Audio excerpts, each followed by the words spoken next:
On April 8, 1966, the front cover of Time magazine was completely black, except for three large and powerful words: "Is God dead?"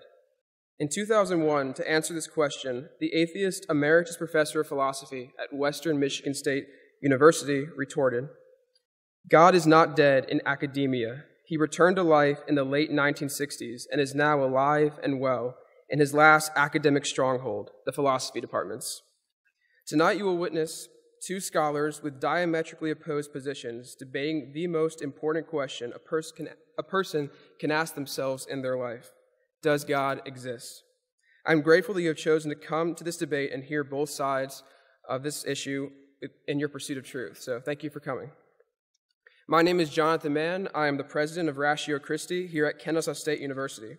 Ratio Christi is a student organization that equips university students and faculty to give historical, philosophical, and scientific reasons for believing in the Christian worldview.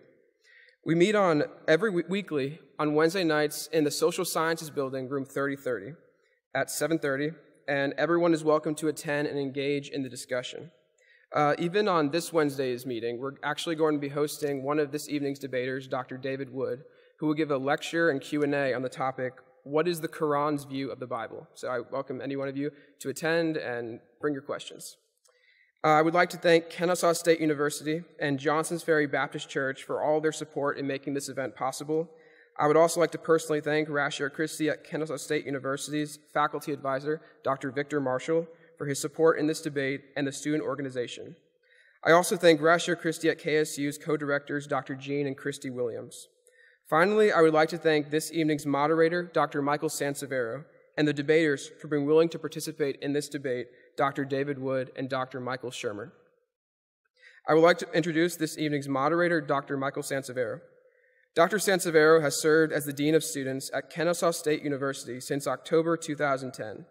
He received his BA in Educational Research, Philosophy, and Religion. He received his MS in Higher Education Administration at Florida State University, and his PhD he received at Georgia State University in Educational Policy Studies. Here at KSU, he also teaches in the University College and is the senior faculty member of the Keller Graduate School of Management. Would you all please welcome Dr. Michael Sansevero?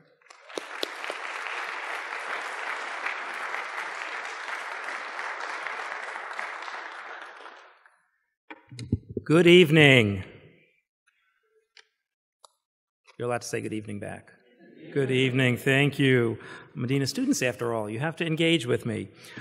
So, as you heard from the little announcement over your head, if you have not already had a chance to silence your cell phones, please make sure to do that.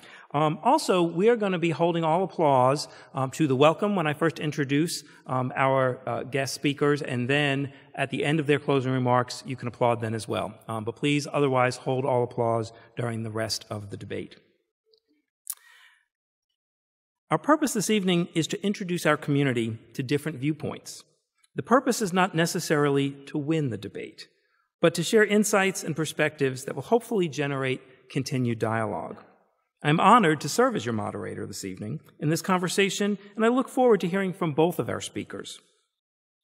Both of our speakers bring incredible knowledge, experience, insights, perspectives, and I look forward to all of you giving both your undivided attention. So first, I'm going to go ahead and start with an introduction of Dr. Michael Shermer. Dr. Michael Shermer received his PhD in the history of science from Claremont Graduate University. He is the founding publisher of Skeptic Magazine, a monthly columnist for Scientific America. He is presidential fellow at Chapman University. His new book is The Moral Arc: How Science and Reason Led Humanity Toward Truth, Justice, and Freedom. He is also the author of Why Darwin Matters: Evolution and the Case Against Intelligent Design, and The Science of Good and Evil. He regularly contributes opinion editorials, book reviews, and essays to the Wall Street Journal, the Los Angeles Times, Science, Nature, and other publications. His 2 TED Talks, seen by millions, were voted in the top 100 of more than 1,000 TED Talks. So please join me in welcoming to our stage Dr. Michael Shermer.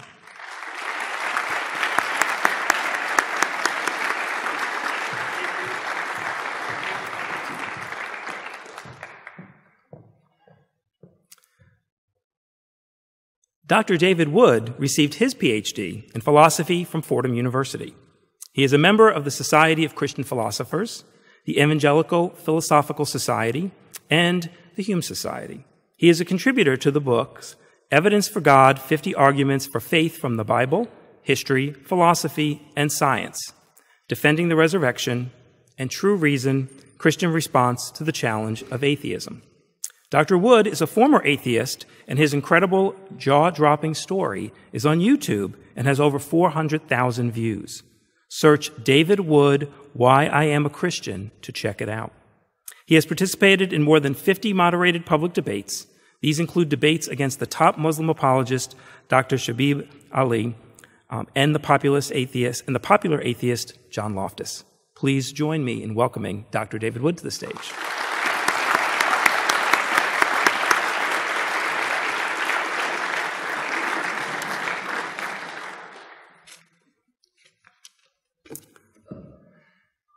As moderator, I will also be keeping time and inviting our speakers to keep the program moving along. And when it comes time for the Q&A, I'll be giving further instructions to the audience as well. So without further ado, we're going to go ahead and get started with our opening statement from Dr. Wood. Good evening. I'd like to thank Ratio Christi for arranging our debate tonight and Kennesaw State University for hosting. Every day on the internet, I'm told that there's a battle raging with science and atheism on one side, united against the diabolical forces of religion on the other. The German physicist Max Planck saw things quite differently. Planck, who won the Nobel Prize in Physics for his work on quantum theory, said this: "Religion and natural science are fighting a joint battle in an incessant, never-relaxing crusade against skepticism and against dogmatism, against disbelief and against superstition. And the rallying cry in this crusade has always been and always will be, on to God." For Planck, religion and science stood together against the extreme positions of skepticism and disbelief to their left and dogmatism and superstition to their right. I'm glad to see that Planck's crusade continues here in the Peach State. I'd also like to thank Dr. Shermer for representing the forces of skepticism and disbelief this evening. I started reading Dr. Shermer's column in Scientific American back in 2002. The first installment I read was titled Shermer's Last Law. I finished reading it and thought to myself, brilliant, but wrong. Hope I get to debate this man one day and straighten him out. So thank you, Dr. Shermer, for making a 14-year dream come true. Now, on to God. There are dozens of arguments for the existence of God, but to keep things simple, I'll only be presenting one here in my opening statement. I'm somewhat reluctant to call theism a hypothesis because I think it functions differently from the way hypotheses typically function, but since theism is under investigation tonight, I'll call it a hypothesis for purposes of this debate. Treating theism as a hypothesis, my argument runs as follows. Premise 1. No hypothesis in history has more scientific confirmation than theism. As we'll see shortly, this is a tremendous understatement. Premise 2. No hypothesis in history has more scientific disconfirmation than atheism. This also is a tremendous understatement. Conclusion, if we have any respect whatsoever for science, we must accept theism and reject atheism. I call this argument the defibrillator because it's shocking and may lead to revival. To the untrained mind, of course, the defibrillator may sound absurd. Some people, after all, have been raised to believe that science can function apart from theism. And it never occurs to them to question what they've been taught. And so they now believe, by blind faith, that God is not necessary for science. If you're one of those people, prepare to be defibrillated. To begin, we need to draw a distinction between ordinary scientific hypotheses, little s, little h, and the scientific hypothesis, capital S, capital H. Ordinary scientific hypotheses are tentative claims about the world, usually based on some sort of observation, claims that are confirmed or disconfirmed as relevant evidence comes in.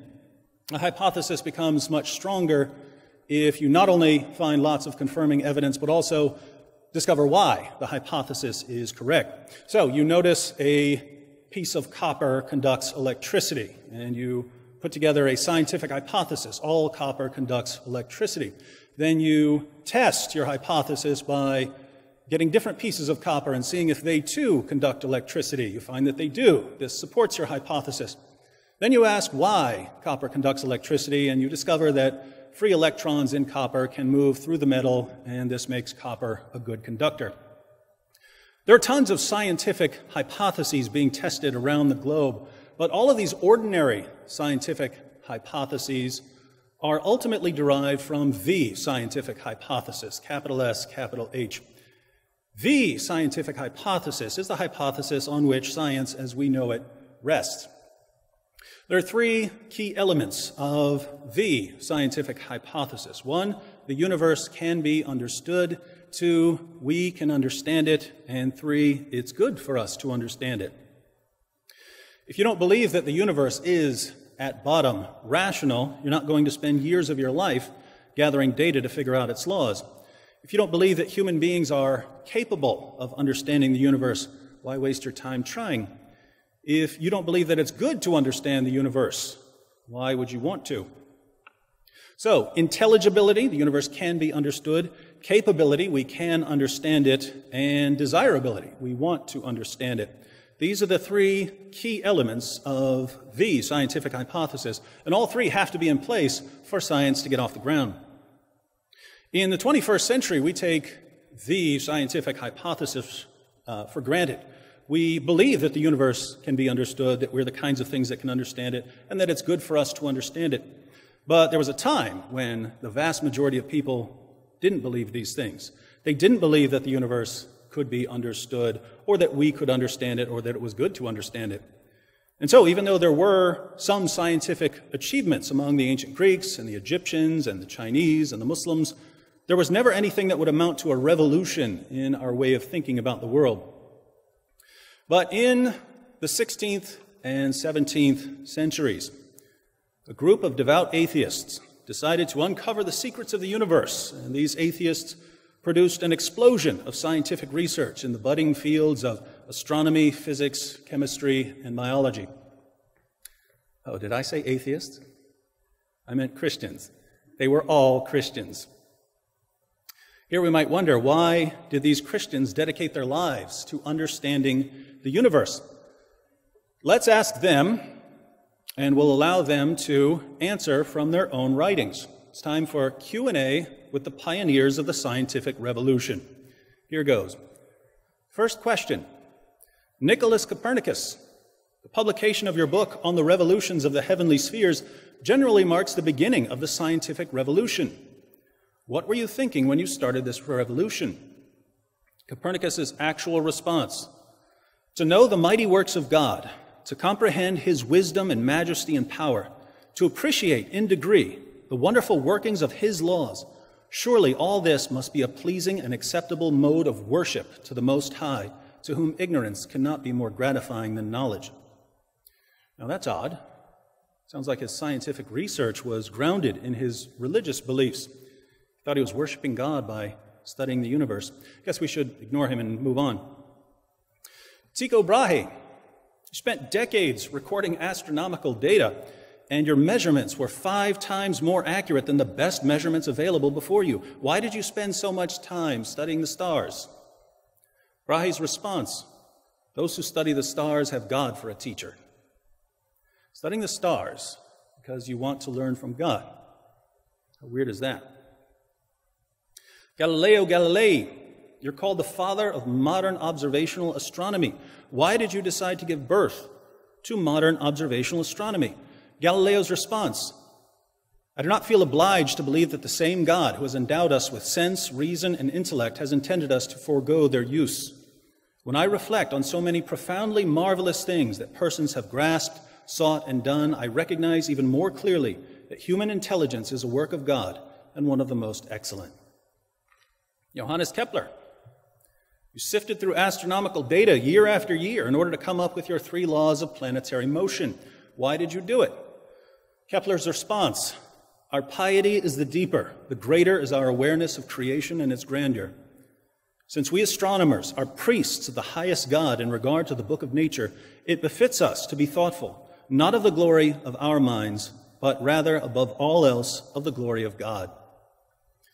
René Descartes, you wrote early texts on optics, anatomy, and psychology, but you're also the father of modern philosophy and the master of methodic doubt.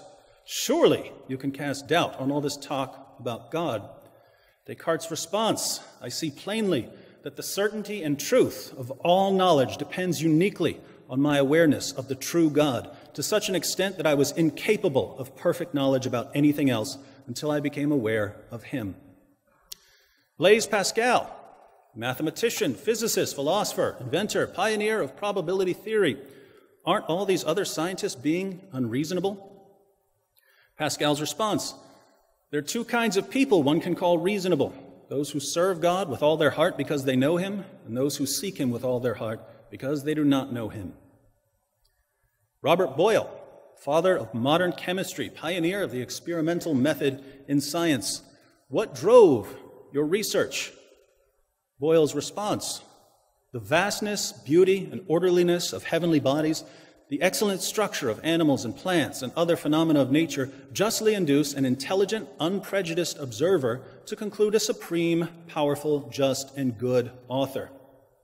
In the book of nature, as in a well-contrived romance, the parts have such a connection and relation to one another, and the things we would discover are so darkly and incompletely knowable by those that precede them, that the mind is never satisfied until it comes to the end of the book. Antony von Leeuwenhoek, father of microbiology, you constructed such amazing microscopes that you were the first scientist to observe and describe microorganisms.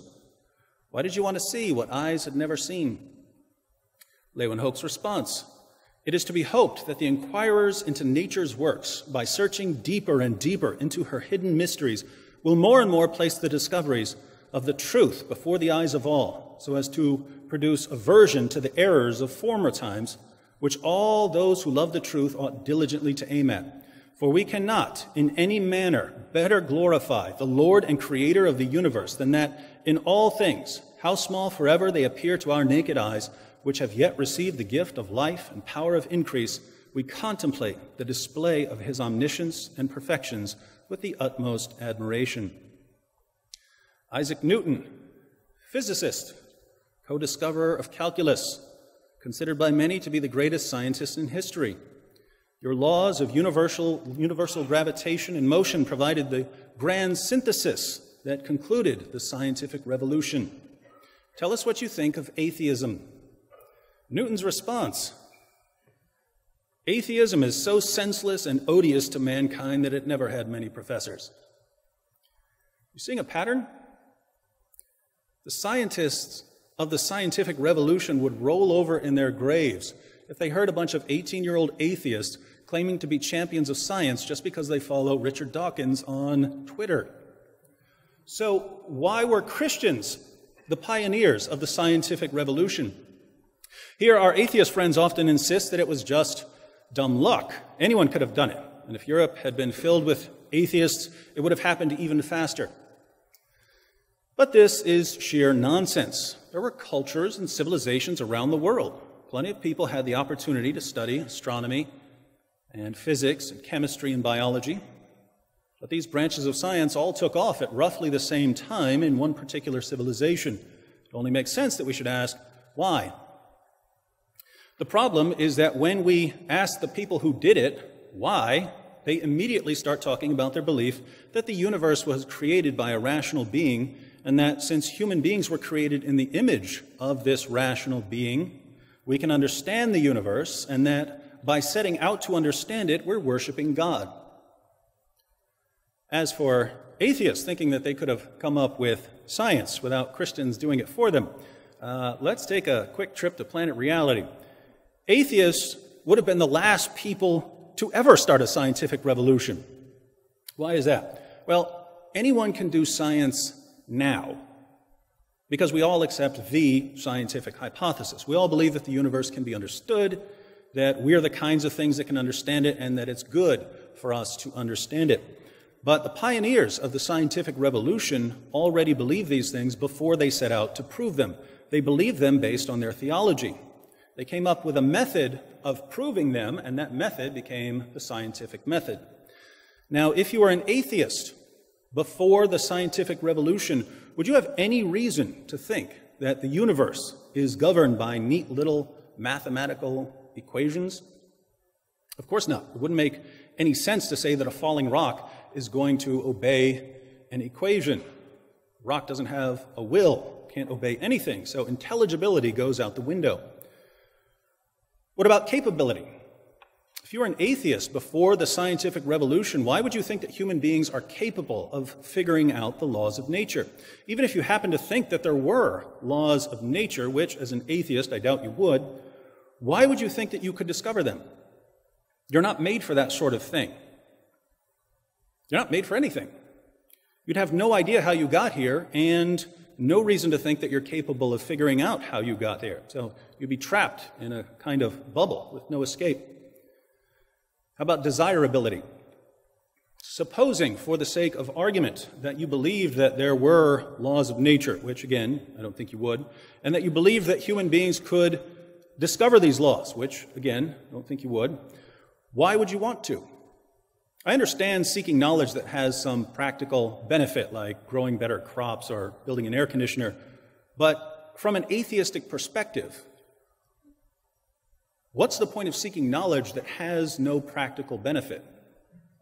So the three key elements of the scientific hypothesis make absolutely no sense given atheism, but all three make perfect sense from a Christian perspective. Long before the scientific revolution, in the universities of Europe, which, oddly enough, were founded by Christians, medieval philosophers and theologians laid the groundwork for science, even before the universities were formed. Augustine said, "Let the Bible be a book for you so that you may hear it. Let the sphere of the world be a book for you that you may see it." Augustine tells us to read the book of nature. Recall Kepler declaring that astronomers are priests of the highest regard, priests of the highest God in regard to the book of nature. And Boyle comparing the universe to a romance novel that you can't stop reading until you reach the end. Thomas Aquinas argued, since human beings are said to be in the image of God by virtue of their having a nature that includes an intellect, such a nature is most in the image of God in virtue of being most able to imitate God. Only in rational creatures is there found a likeness of God, which counts as an image. As far as a likeness of the divine nature is concerned, rational creatures seem somehow to attain a representation of that type in virtue of imitating God, not only in this, that he is and lives, but especially in this, that he understands. We are created in the image of God. One of the main features of this image is that we have an intellect and we reflect God's understanding when we understand. Medieval theologians also emphasize the correspondence between our cognitive faculties, our reasoning ability and so on, and the world. We're made to be able to understand the world. So out of theism, particularly Christian theism, flowed a set of ideas about the universe, about human beings, and about the goodness of knowledge. These ideas permeated Christian civilization. In the 16th and 17th centuries, Christians developed a way of confirming these ideas scientifically. How do you confirm the scientific hypothesis? By testing lots of ordinary scientific hypotheses in different fields. Every ordinary scientific hypothesis that's tested, whether it's confirmed or disconfirmed, is confirmation of the scientific hypothesis. In other words, whenever you test an ordinary scientific hypothesis, you're confirming that the universe can be understood, that we're the kinds of things that can understand it, and that it's good to understand it. But the scientific hypothesis is a set of ideas that flowed directly from Christian theism, ideas that are indefensible given atheism. Moreover, when scientists investigated the world, they eventually found further confirmation of theism, such as the beginning of the universe out of nothing, the fine-tuning of the cosmos for life, and so on. Now, if every scientific hypothesis that's ever been tested is confirmation of a set of ideas that flowed directly from Christian theism, and if the testing of these hypotheses led to even further confirmation of theism, what can we say? We can say that no hypothesis in history has more scientific confirmation than theism. But we can go even further. Since every scientific hypothesis that's ever been tested is confirmation of the scientific hypothesis, and as we've seen, all three of the key elements of the scientific hypothesis are fundamentally at odds with atheism, we can say that every scientific hypothesis that's ever been tested is disconfirmation of atheism. And if every scientific hypothesis that's ever been tested is disconfirmation of atheism, it's clear that no hypothesis in history has more scientific disconfirmation than atheism. The only conclusion to draw from all this is that if we have any respect whatsoever for science, we must accept theism and reject atheism. And so, echoing Sir Francis Bacon, one of the great pioneers of the scientific method, we can say that a little science inclines man's mind to atheism, but depth in science brings men's mind to religion.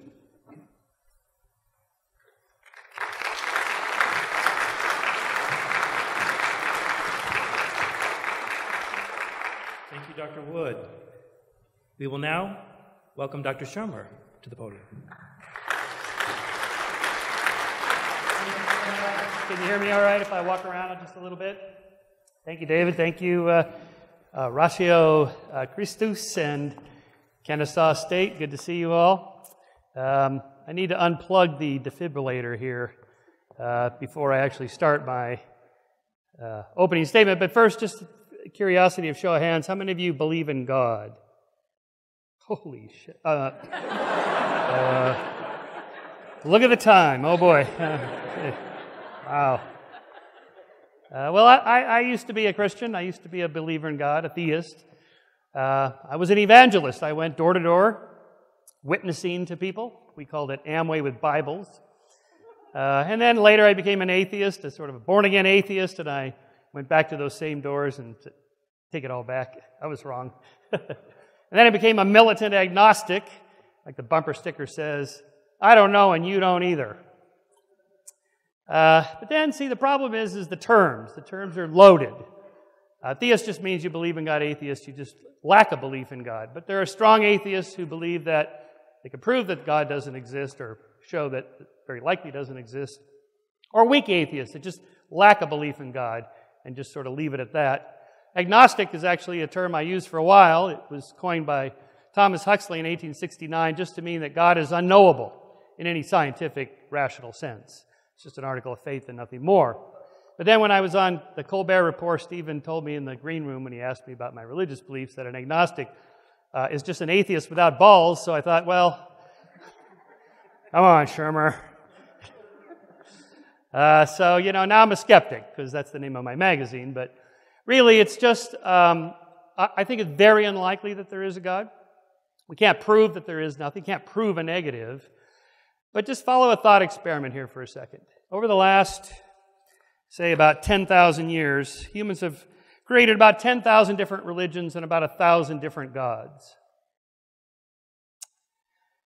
What is the probability that Yahweh, the God that David believes in, is the one true God, and that Amun-Ra, Aphrodite, Apollo, Baal, Brahma, Ganesha, Isis, Mithras, Osiris, Shiva, Thor, Vishnu, Wotan, Zeus, and the other 986 gods are all false gods?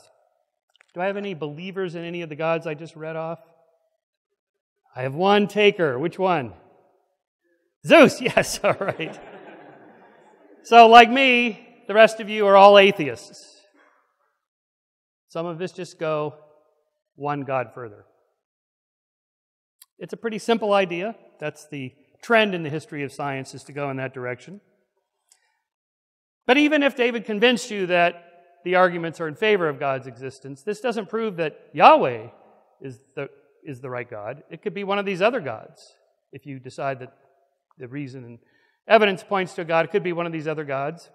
It could be an extraterrestrial intelligence, as I wrote about in Scientific American. How do you know?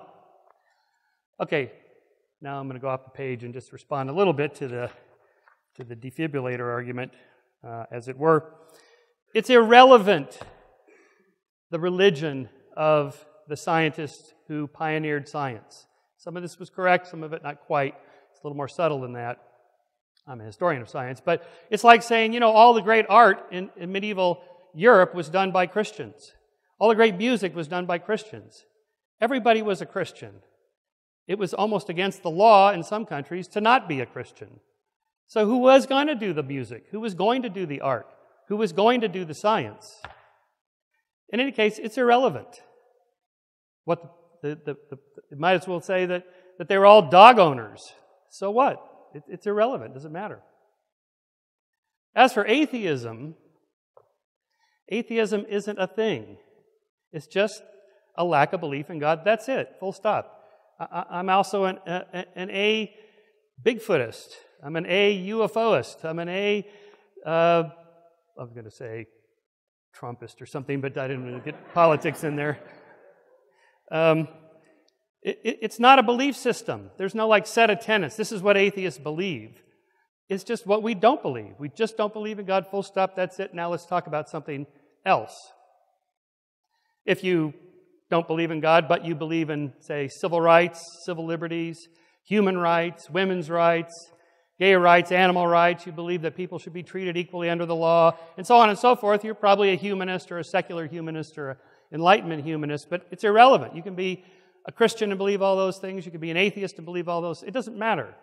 So this is a complete non sequitur. This is not an argument for anything because there is no atheist worldview. All right.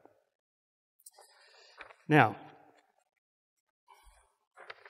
on a point of logic, the burden of proof is on David to prove the existence of God, not on me to disprove the existence of God. I can't disprove Apollo and Zeus and all that. But we can sort of shade our probabilities of belief by the accumulative evidence for or against the God hypothesis. There is no atheist hypothesis. That isn't a thing. Either you think there's evidence for God or you don't. And there's no alternative to that has to be defended. All of these arguments, by the way, look like this. God, X looks created, whatever it is, the eye, the universe, planets, DNA. I can't think of how X was created naturally, therefore X was created supernaturally. This was, in essence, the argument he was making by rattling off all the scientists, Tycho Brahe, Copernicus, Galileo, Newton, and so on. They ran up against certain mysteries in their fields and said, well, I can't figure it out. I guess God did it. Newton has a famous quote. I'm surprised that my intelligent design creationist friends don't use this quote, in which he talks about the stunning alignment of all the planets in this flat plane, the plane of the ecliptic, which all the planets are going around in the same direction. They're all in this flat plane except for Pluto, which is no longer a planet, so it's not a problem. And he says, it's just I can't explain, I can't figure out how this could have come about. This must have been the providence of the divine creator. But no one makes that argument anymore, which is why my intelligent design creationist friends don't use that quote, because we now have a cogent theory for how solar systems are formed. Naturally. All you need is gravity and some stuff, and certain right configurations of how far apart they are and so on, and planets naturally form. We now know that virtually every star in the galaxy has a planet. Completely natural. You don't have to have an intervening God to step in to stir the particles to make that happen. In the long history of science, this is what happens. People invoke the gap. They say, well, I can't think of how this could have come about naturally, therefore it must have been supernaturally. The gaps are being filled. That's what scientists do. And their graduate students especially. That's what graduate students are for, to fill gaps. And eventually, those gaps will be filled, and then where goes your religious faith? If you hook your faith to there's this gap here. These guys can't explain this thing here. Whatever it is. The fine-tunedness of the cosmos, DNA, the eye, whatever. You can't explain that. I'm hooking my, he explained it. Everyone accepts it. Happened naturally. Now what? Now what do I do with my faith? Okay, that's the problem. In any case, if you invoke the God hypothesis, there's a creator did all this. Any being capable of designing particles, atoms, molecules, DNA, protein chains, cells, organisms, planets, stars, and universes can't be simple. Such a being would have to be as complex as, or more complex than her creations. Thus, by all theistic arguments for God's existence, there must be a God's God who created the Christian God. And if you continue to make that argument, then there has to be a God's God that made the Christian God ad infinitum. Now, you can't just say, well, you got to stop the causal chain somewhere, and I'm stopping it at my God. Why? You're the one who initiated the argument that there has to be a designer behind the complex system. So, who designed the designer? Well, the designer is that which does not need to be created. Why can't the universe be that which does not need to be created? Because the universe is a thing and it has to be created. Well, maybe God is a thing. No, God is not a thing. God is an agent. I'm an agent. You think I was created. So therefore, God would need to be created. And so forth. So that's the problem with all those arguments. Now I'm going to make two arguments tonight against the idea that there's a God and in favor of the idea that we invented God. The biggest problem I see for atheists is the problem of evil. So pick two. 1, God is all-powerful. 2, God is all good. 3, evil exists. You can have 2 of those. You can't have all 3. Here's a few numbers for you. According to UNICEF, about 29,000 children under the age of 5 die each day, mainly from preventable causes. That's 21 dead children every minute, 10.6 million a year. That's the equivalent of a Holocaust every year. More than 70% of these 10.6 million children deaths every year are attributable to 6 causes: diarrhea, malaria, neonatal infection, pneumonia, preterm delivery, or lack of oxygen at birth. Science's response is, well, give them those things. Religion's response is, those are part of God's plan. Really? What kind of plan is that? What kind of God, who is all-powerful and all good, would not stop that? Now, I'm not talking about homicides, gang warfare, civil wars, and strife in Syria. I'm not talking about that. I'm talking about innocent children who have no free will. They're not freely choosing to die from horrible diseases and cancer. Why would God allow that to happen? An all-powerful, all-good God? A less than powerful or not so good God? Or no God at all? The problem with explaining evil for religious people, for theists, is what I call the irrefutable God problem. When good things happen, who gets the credit? God did it. He works in wonderful ways. He's answered my prayers. He made a miracle. When bad things happen, who gets the blame? Not God. Or, He works in mysterious ways, don't you know? What does that even mean? So no matter what happens, the God hypothesis is confirmed. What would disconfirm the God hypothesis? Good things happen, so God is. Bad things happen, so God is. What would have to happen to refute this causal explanation of evil? In the Christian worldview, nothing can refute it. It's irrefutable. It's a simple assertion. It's true by asserting, I hereby say it's true. And that which can be asserted without evidence can be dismissed without evidence, as the great late Christopher Hitchens once said. One of my favorite examples comes from my friend, the late great Carl Sagan. I call it Sagan's Dragon. He has a chapter in his book, The Demon-Haunted World, called I Have a Dragon in My Garage. I have a dragon in my garage. Would you like to see it? It's really cool. You open the garage door, you look in. I see some paint cans, a ladder, a bicycle. I don't see a dragon. It's an invisible dragon. Oh, an invisible dragon. Yeah. Well, I got some infrared cameras here. We can detect the body heat of the invisible dragon. Well, you see, this dragon is a cold-blooded dragon. It doesn't give off any heat at all. I have some spray paint. We'll spray the... No, it doesn't stick. It's non-corporeal body. We'll put some flour on the floor, and then when it walks around, we can see its footprints. Well, you see, this dragon hovers above the ground about 3 feet. The fire-breathing dragons. I have some other equipment here that can measure fire. This is a special dragon. It has cold fire. Oh, cold fire. So Carl said, what's the difference between an invisible, floating, cold, undetectable, invisible dragon and no dragon at all? You say, well, but I feel the presence of the dragon's love. I feel it in my heart. That's nice. That doesn't mean there's a dragon there. We can imagine and conjure all sorts of things that make us feel good or bad. That doesn't mean the dragon's real. Yeah, but one time I prayed to the dragon and my headache went away. That's interesting, but, headaches do tend to go away after a couple of days. Take a couple aspirin. Well, but one time my relative got a cancer, and I prayed to the dragon, and the tumor went into remission. Yes, okay, that's getting more interesting, but tumors do go into remission occasionally. Not as often as we would like, but you do hear about these. So that's not really evidence for the dragon. It could be some other medical explanation.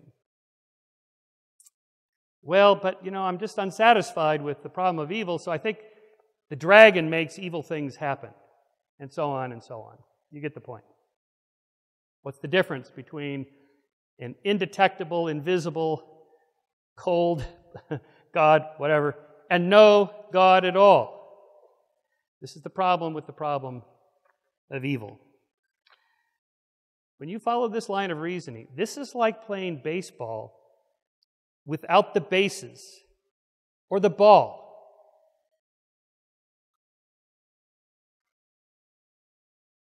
This is like what I call the witch theory of causality.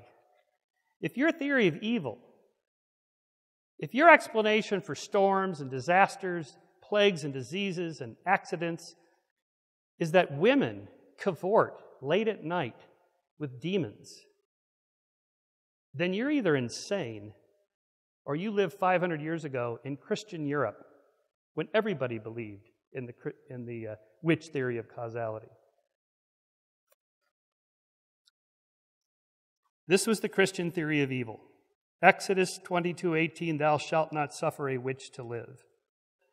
Today, no one in their right mind believes this. There's not a Christian in this room that believes this nonsense. Why? Because science debunked the witch theory of causality, as it has been debunking all of these religious theories of causality. Because religion has no method of testing hypotheses. It's the invisible dragon and nothing more. What's the Christian theory for all this ultimately? Bad things happen because the fall in the garden, an original sin that we're born with because we've fallen away from God and thus we are free to sin and do evil. Yeah, but what about the children with the leukemia or the children dying? Well, God works in mysterious ways, don't you know? There's some reason for this. Just go back to those kids. Imagine you're a parent of one of these children who just dies right there. A preventable. God could have intervened at any moment, and He didn't. Why? What possible moral lesson are you supposed to draw from this? The solution to this evil, we are told, is to accept the sacrifice of the deity, which exonerates you from anything you did in your life, no matter how evil it might have been. Just think about that. You could be a serial killer on death row in Texas and find Jesus. This happens, don't you know? As it happens, I've read all 414 final statements of the executed prisoners in the state of Texas for a research project I'm doing. And about 90% of them found Jesus in prison. Not surprising, there's a big Christian ministry there. Are we to believe that these men, if they accept Jesus at the last moment, after the brutal crimes that they committed, they get to go, and Jews don't, Muslims don't, Native Americans never heard of Jesus before Europeans came here, they don't get to go? What about the 100 billion people that lived before us? Before Jesus, it was about 90 billion. They don't get to go to heaven? It's just the way it goes. Too bad. They didn't accept Jesus. This makes Christianity something of a cult of human sacrifice, but instead of the sacrifice of children or beasts of burden as practiced by primitive religions, it's the updated 2.0 version, the sacrifice of one child, the Son of God. This brings up my last point, my opening statement. So, David, I presume you are a monotheist. Christians are monotheists. God is omniscient, omnipotent, omnipresent, omnibenevolent, and so forth. We were created sinless because God gave us free will. And Adam and Eve chose to eat from the tree of knowledge and so forth. We're born with original sin. Okay, first of all, this goes against all Western jurisprudence. You are responsible for your own sins, not anybody else's.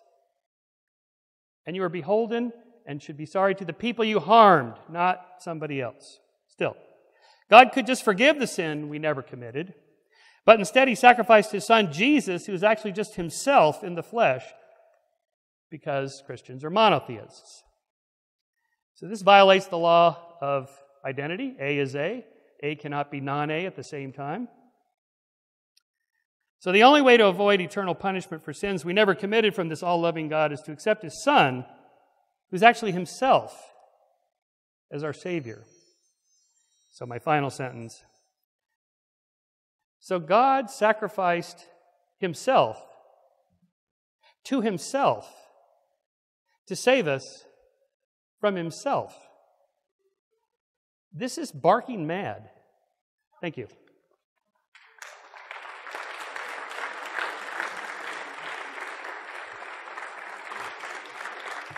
Okay, we will now go into our first round of rebuttals. And to start, Dr. Wood.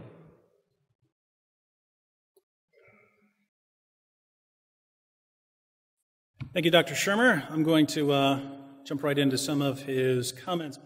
He began by pointing out that we all reject most gods and that atheists just go one God further. There's a problem with that. We were already down to one, right? And well, you know, some people just go one God further. Well, there's a world of difference between one and none. Here's a podium. Let's suppose we try to understand how this podium got here, and some of you believe that many people got together and built the podium, and that would be polypodium builderism. And others say, no, just get one good podium builder, then that's it. We'll call that monopodium builderism. And then you've got the atheist who says there was no podium builder, the podium just is. And we say, well, that's absurd. And the response from the atheist, it seems, is, well, you rejected all those other podium builders. I just went one more than you. Yeah, but we were already down to one. And in going from 1 to 0, you go from common sense to nonsense. He says atheists just don't believe in God, defines atheism negatively. But before that, he acknowledged that there are different definitions of atheism. I find this one kind of odd, though. It's like saying, hey, I'm a vegetarian. I just go, we're all vegetarians with respect to elephant meat and tiger meat and gorilla meat and so on. We just go a few meats further than the rest of us. We're not claiming anything by claiming to be vegetarians. We're all vegetarians with respect to most meats. Well, if you're not a vegetarian, then you're just not a vegetarian, right? It doesn't matter what meats you don't eat. It's kind of, do you eat meat at all? And so the idea that, atheists just don't believe in God, that is a position. You see, when you tell me that you're a vegetarian. You're not just telling me that you don't eat meat. You're telling me that whatever you consume to keep alive comes from elsewhere. You've told me something positive. And likewise, if you say that you're an atheist, yes, you're denying gods, but you are telling me something positive. You're telling me whatever you're going to use to explain the world or anything else is coming from elsewhere, and it's the elsewhere that we investigate. Dr. Shermer said, well, if God were proven, it could be any God, it could be an extraterrestrial. I would disagree with the extraterrestrial. If you're talking about an alien or something, we're talking about the origin of the universe and the fine-tuning of the cosmos, then you'd be talking about an alien outside of the universe, and I'm not sure that's what most of us mean by alien. But he said if God were proven, it could be any God. Well, for purposes of this debate, of course. But if any God existed, that would be affirmed. That would be the affirmative statement have been affirmed, right? And atheism would have been refuted. He said that the religion of the pioneers of the scientific revolution is irrelevant. Now, if I were just doing this as an appeal to authority and saying, hey, look, lots of people believe in God, that would be absolutely ridiculous, because you can point to lots of atheists who are scientists and so on. That's not what my argument was. My argument was there were tons of civilizations, tons of cultures down through history, and these guys didn't just conveniently happen to be the ones who came up with science. Their views on the world and what they are and the importance of knowledge and their ability to find this knowledge came out of their theology. These came out of the medieval schools. And they found a method of going out and testing them. And so this was, in a sense, one massive hypothesis proposed and tested and confirmed. But the core beliefs that led them to go out and do this research were grounded in Christian theism. So how is that irrelevant? Right? It's like saying any hypothesis you come up with and you go out and you test it and you prove someone, but it's irrelevant. It's not irrelevant. It's grounded in their ideas. It wasn't just, hey, these people happen to be ones that stumbled upon a rock one day. Their ideas led them to certain conclusions about the world. They tested them and they were confirmed.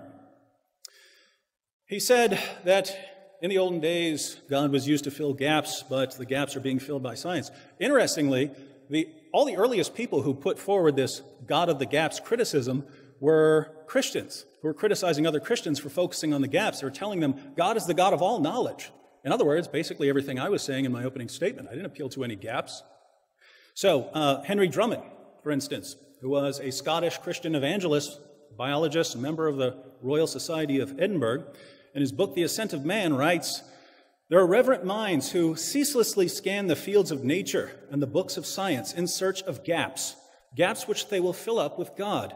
And if God lived in gaps, what view of nature or truth is theirs whose interest in science is not in what it can explain, but in what it cannot? Whose quest is ignorance, not knowledge, whose daily dread is that the cloud may lift, and who, as darkness melts from this field or from that, begin to tremble for the place of his abode.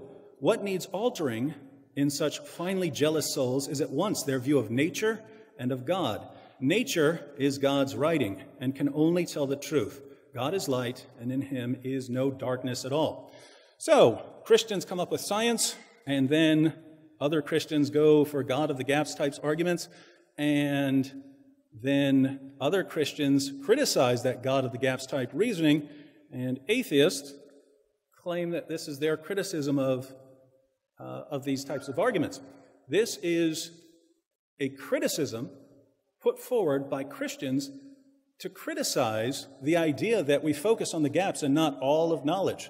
So, for Drummond, and Bonhoeffer argued the same thing, Coulson argued the same thing, they're pointing out that God is the God of all knowledge, and that it's what we know. It's what we know that affirms God's existence, not what we don't know. He dismisses the design argument by asking who designed the designer. I didn't use that, but I think this is a bad criticism of arguments from design. So if you had taken an argument from design, something like, an argument from DNA or something like that, that the most sophisticated information storage system in the universe happens to be inside your cells. And wouldn't it be amazing how amazing would it be if that just, came about by some natural process? I mean, the information storage system in DNA makes the information storage system in my laptop look like a complete joke. So, Wouldn't it boggle your mind if that happened by natural means? And the response is, well, if that requires a designer, then who designed the designer? There's a problem, though. When we talk about biological design, biological complexity, we're talking about parts that look like they're put together in some order arrangement for some kind of purpose, and we can't imagine those parts coming together in that order to serve that purpose by anything that's available by natural means. Is that the sort of reasoning that would apply to God? I don't see how. We're not talking about God. Well, God looks like he's parts arranged to serve some sort of purpose. You're talking about completely different kinds of things here. He gives the story of Sagan's dragon. Sagan's dragon in my garage story. It's a parallel of Antony Flou's Is There a Gardener story, but atheists don't like to quote the Flou story anymore since he became a theist. But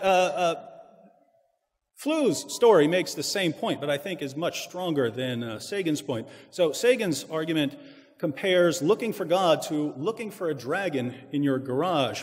And that's the problem. If you're looking for God the way you would look for some creature, say a dragon or the flying spaghetti monster, of course you're going to come up empty-handed.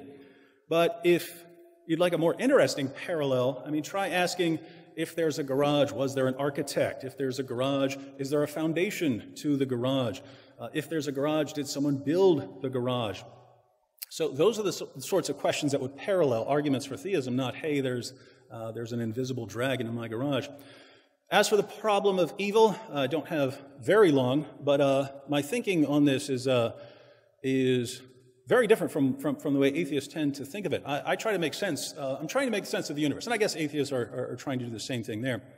But in doing that, as I went back to my my opening statement, if my argument wasn't clear, there are people historically who came up with a new way of doing things that was drawn from their worldview, and they were proven to be right about some things that would be very amazing if we didn't believe them already. Right? We all believe them already, so it's nothing surprising to us. We all believe them, whether we're atheists or Christians or whatever, because they prove them to be true. But before they prove them to be true, they believed them. They believed them when they set out, when they launched the scientific revolution. And so I'm looking at how we make sense of the universe, and people who came up with these views, going out and proving them and defending them, I have to say that is very amazing that they took these ideas and they turned out to be right when they were tested. So I look at them and I say, they make sense of a lot of things. That makes sense of why there are neat little mathematical equations at the bottom of reality. That makes sense from a Christian perspective. Why we are the kinds of things that can understand the universe. That makes sense from a Christian perspective. So I'm trying to make sense of the world. And the response is, well, why is there so much suffering? Even here, if I'm even trying to make sense of the objection, as he pointed out, there are people offer explanations, theodicies, and God does it for this or that, or religious explanation because of the fall or because of sin or something like that. Taking a step back from that, I can't even understand the criticism unless we have a moral law that we're all agreeing to somehow, unless we believe that there is a moral standard that we all must adhere to. Think about what the atheist is saying in these types of arguments. They're saying, hey, here's a moral standard that I am aware of, that even God must adhere to. Does that make any sense whatsoever from an atheistic perspective? To say that that there is a moral standard that if God existed, he would be bound to, and two, that you have access to that moral law. This is very similar to the situation in science, where people are making all sorts of amazing claims about the universe, but they make sense on Christianity. They make absolutely no sense on atheism. And that's why Christians can discuss the problem of evil and offer theodicies and explanations and so on. And it makes sense to do that from within our worldview. But once you step outside of that, where you have no moral standard that you could possibly defend, now these things all break down, and we're left with nothing that makes sense. Apart from that, he offered some criticisms of Christianity. Well, Christians find Jesus in prison. I was in jail, by the way, when I became a Christian. What about all the other religions Christianity has? What about all these other religions? Is this really fair? Those don't seem to be on the topic, does God exist? And so if Dr. Shermer would like to debate whether Christianity is true, I'd be happy to debate that at a future date. Right now, certainly say God exists.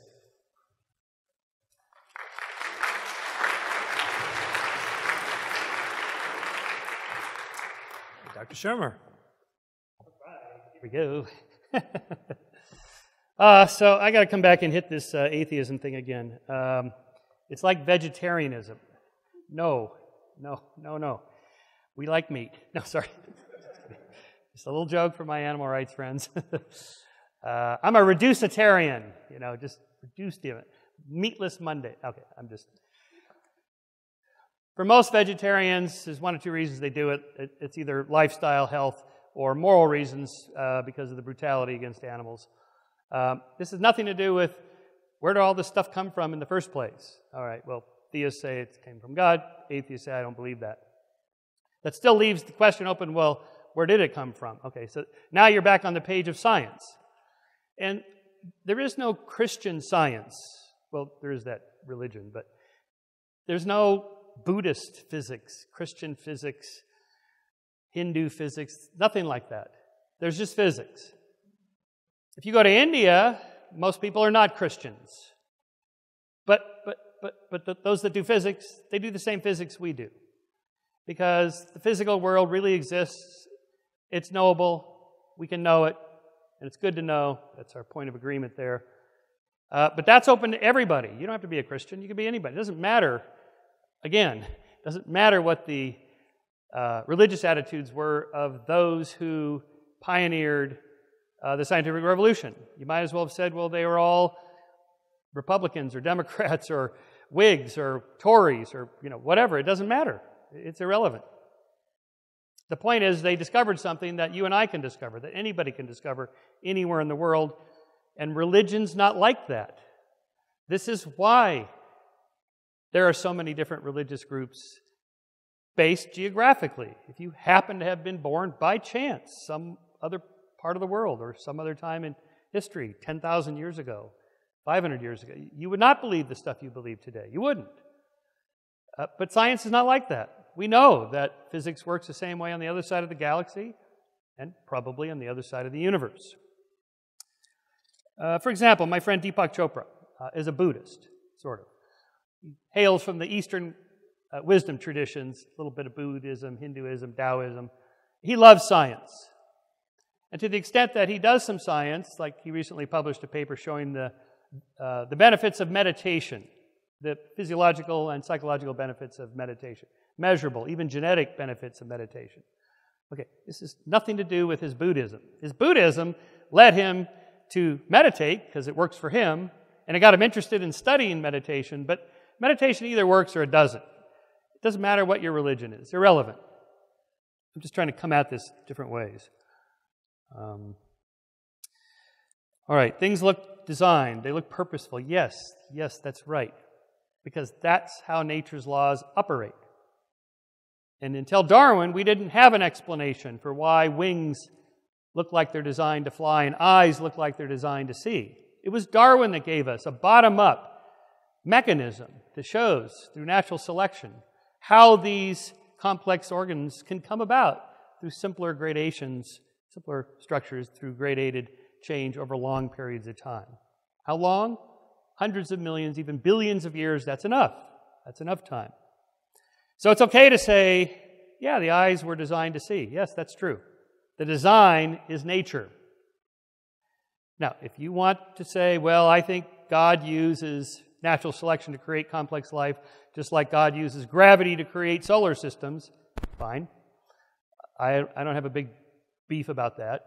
Those are just words we're using. Ultimately, we don't have an explanation for why the laws of nature are exactly the way they are. We have half a dozen interesting theories about this, but that's still one of those great open questions that maybe one of you graduate students will figure out.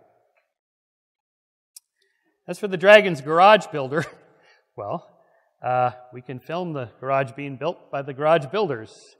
We have lots of examples of artifice makers. They're called artisans. It's us, people. We can see that. There's nothing like that for the universe. You say, well, I think God did it. Okay, where's the empirical evidence for that? Well, I can see His works. I know you can see the works.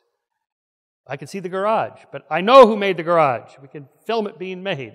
We can call up the construction company and ask for the blueprints. Did you make this garage? Yeah, bring the blueprints. Okay, there we go. There's nothing like that for theists. It's all this, but I just kind of feel like there just has to be, gosh darn it, there has to be an explanation for this. I'm not satisfied with I don't know, and no one knows. There's got to be an answer. No, there doesn't have to be an answer. It's okay to say, I don't know. Where'd the universe come? I don't know. I don't know where it came from. Might have been quantum fluctuations in the quantum foam. It might have been colliding brains of different universes. Might have been collapsing black holes that trigger a Big Bang explosion. I'm just rattling off a few of these hypotheses that are put forth by cosmologists that have not been confirmed yet. These are just ideas we have that can be tested. But in all cases, in science, it's always okay to just say, let's work on that problem some more. Before we leap to the supernatural, let's look to see what we have in the natural world first. Science is only a few centuries old. We have a long ways to go to understand nature. Just barely there, just scraping by. And those gaps will be filled. Ultimately, this is what we do. We fill gaps. Again, repeating myself on that. But even if you said, well, okay, I really think there's a supernatural being out there, outside of space and time, and that's why, like the dragon, it's not measurable. Okay, if it's supernatural, if it's not measurable, how do you know it's there? And you can't just say, well, I feel it in my heart, or it just seems like there should be, or one of these logical sequences of infinite regress and that sort of thing. No. We need actual some empirical evidence. So this is why, if I could back up a little bit on the extraterrestrial intelligence hypothesis. My last law, I call it my last law because I don't believe in naming laws after yourself. So the first shall be last and the last shall be first. So Shermer's last law is just a tongue-in-cheek. It's not even original to me. It's an old sci-fi idea that any sufficiently advanced extraterrestrial intelligence is indistinguishable from God. Of course, I got the idea from Asimov's 3 laws. The third one, any sufficiently advanced technology is indistinguishable from magic. So just walk you through that for a second. There's a guy who's a quadriplegic, and he has a chip in his motor cortex yoked to his computer, and he can just think thoughts, and he moves the computer cursor. He can play games, he can answer emails, he can type, and so forth. If you didn't know he had a chip in his brain, it would look like telekinesis, like these psychic powers. But once you know that there's a chip there, you go, oh, I know the technology. Any sufficiently advanced technology looks like magic. Okay. So imagine how far our technology and science will be, not in 50 years, which is surely going to be impressive. Just go back 50 years and look what we have. Now take that out another 50, or 500, or 5,000 years. Or take it out 50,000 years or 500,000 years of cultural, technological progress. Imagine what we would be able to do. We can already genetically engineer life forms and some pretty amazing technologies with just 50 years of progress. If we encounter an extraterrestrial intelligence, they're not going to be just like 5 years ahead of us or 50 years ahead of us like the UFO people think about Roswell, the spaceship landed in Roswell, and we back-engineered silicon chips from them. Really? We went from vacuum tubes to transistors from the aliens? They traversed the vast distance of interstellar space on 1950s silicon chips? Come on. Really? And they're going to speak English with an Indian accent with gnarly stuff on their forehead, walking around bipedal? No. This is too much science fiction. They're not going to be anything like us. Technologically, morally, and so forth. They'll be able to do things that to us will look like the stuff we would do that would look like to a Neanderthal. It's a cell phone. It looks supernatural. It's not. It's not supernatural when you know the technology behind it. So my question is how would you know if you encountered God? That it wasn't just some super advanced ET capable of doing these amazing things. Well, but what about curing cancer? We're going to be able to do this. It's a harder problem than we thought. It's not 5 years away. It's probably not 50 years away, but it's surely 500 years away. Surely we will get there, genetically reprogram the tumors, stop the cell division with the telomeres and all that. We'll get there. That would look like a supernatural miracle healing, but it isn't once you know the technology. Okay, but God is outside of space and time. Can't be an ET. But how do you know? Well, he reaches in periodically to stir the particles. If he does that, then we should be able to measure the particle stirring. Like if he reaches in to cure cancers, how does he do it? Does he reprogram every genome in every cancer cell by hand, or how is this done? And if that's what God does, then we should be able to measure it, see it. And not with stuff that gets better anyway, because then we're back to the problem of how do you know it's not something else? So this is why there's this webpage, Why God Hates Amputees. It's a little in your face, but it makes a point. Why is it God only seems to heal things that might have happened anyway, but humans never grow limbs? Never documented. You hear stories. Oh, I met somebody who was at this revival and they knew somebody who said they saw. No. Got to have it on film. I want to see it. Why does that never happen? Because God works in mysterious ways, or because there is no God? I think that's the likeliest scenario. Thank you.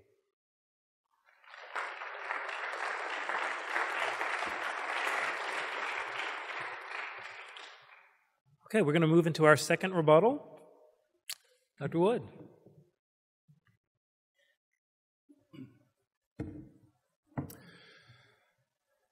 Thank you again, Dr. Shermer. He again says that the religion of the pioneers of the scientific revolution is irrelevant. He says it's like saying, well, they were Republican or some other irrelevant detail. No, it's not.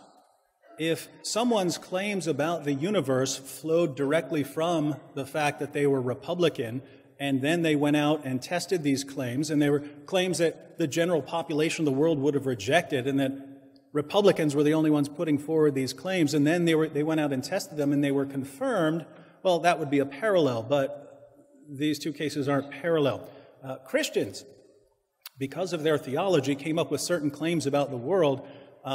Again, claims that most of the world's population would have rejected, but claims which most of the world's population accepts now. Why? Because they went out and defended and proved them. He said that there's no Christian science. It's all Christian science. Everyone just agreed and adopted the views that Christians put forward and defended. Christians are the ones who put forward these ideas. Again, any other culture could have put forward the same ideas and gone out and done experiments to defend them. It was Christians.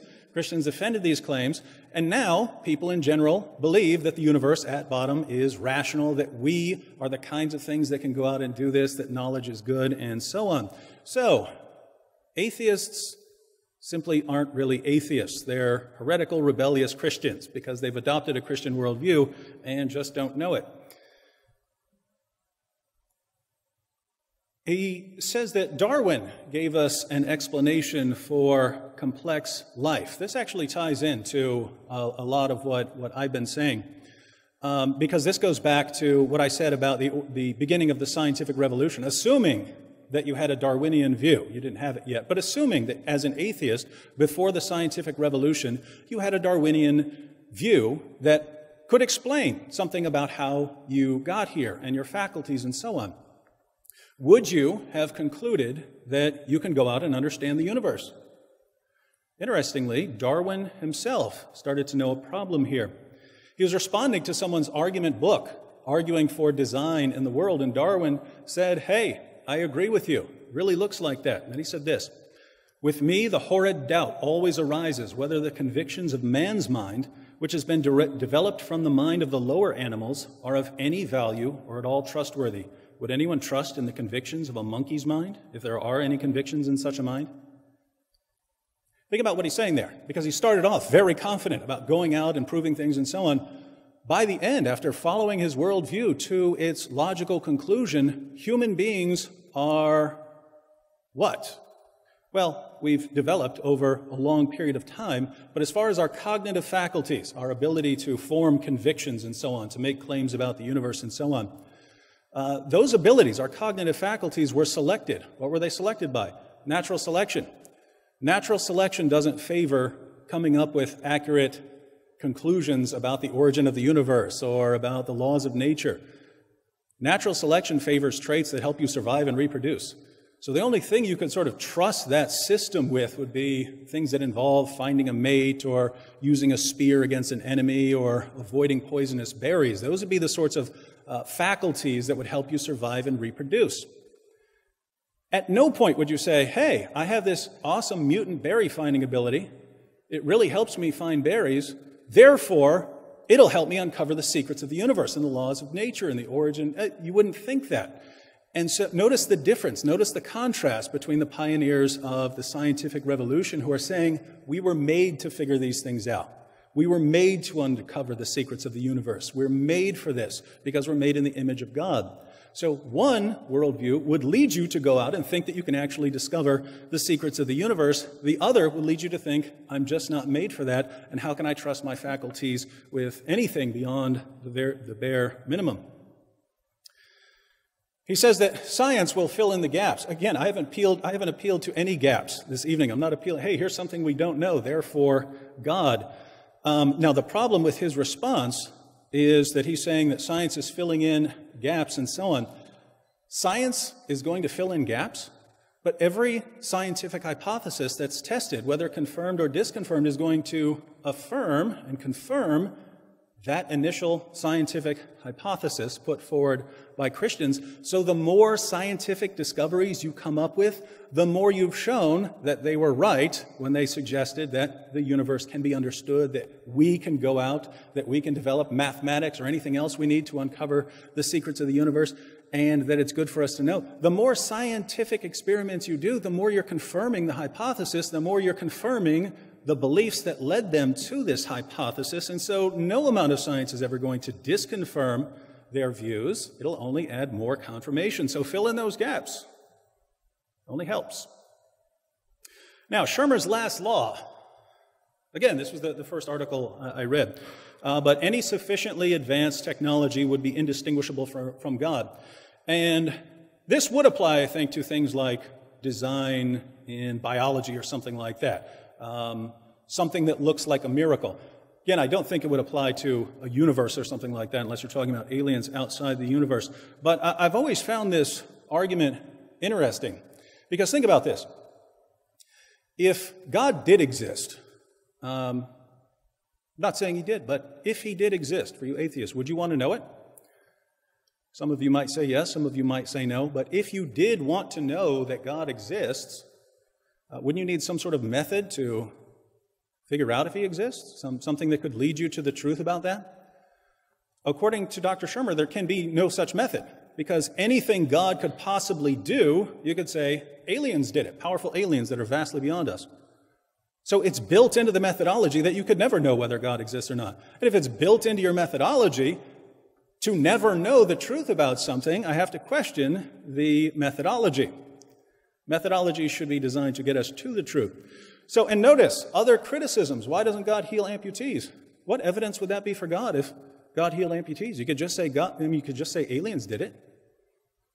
Hey, look, that amputee was just healed. Look, a miracle. Look, someone just showed up striking lightning bolts saying, believe in me. Could be aliens.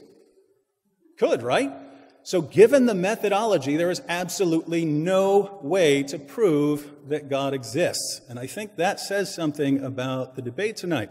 If you set up your methodology from the beginning, if you decide what you want to believe and then develop your methodology so that it always leads to the desired conclusion, what does that prove?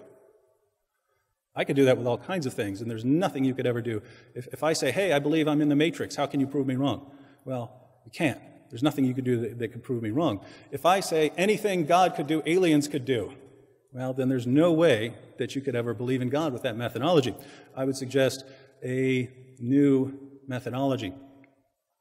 And so you can either decide what you want to believe ahead of time and then develop your methodology to get you the desired results, but can you claim to be a champion of science if you're deciding the results you want ahead of time and then designing the method to confirm what you want to believe? That doesn't sound like science to me.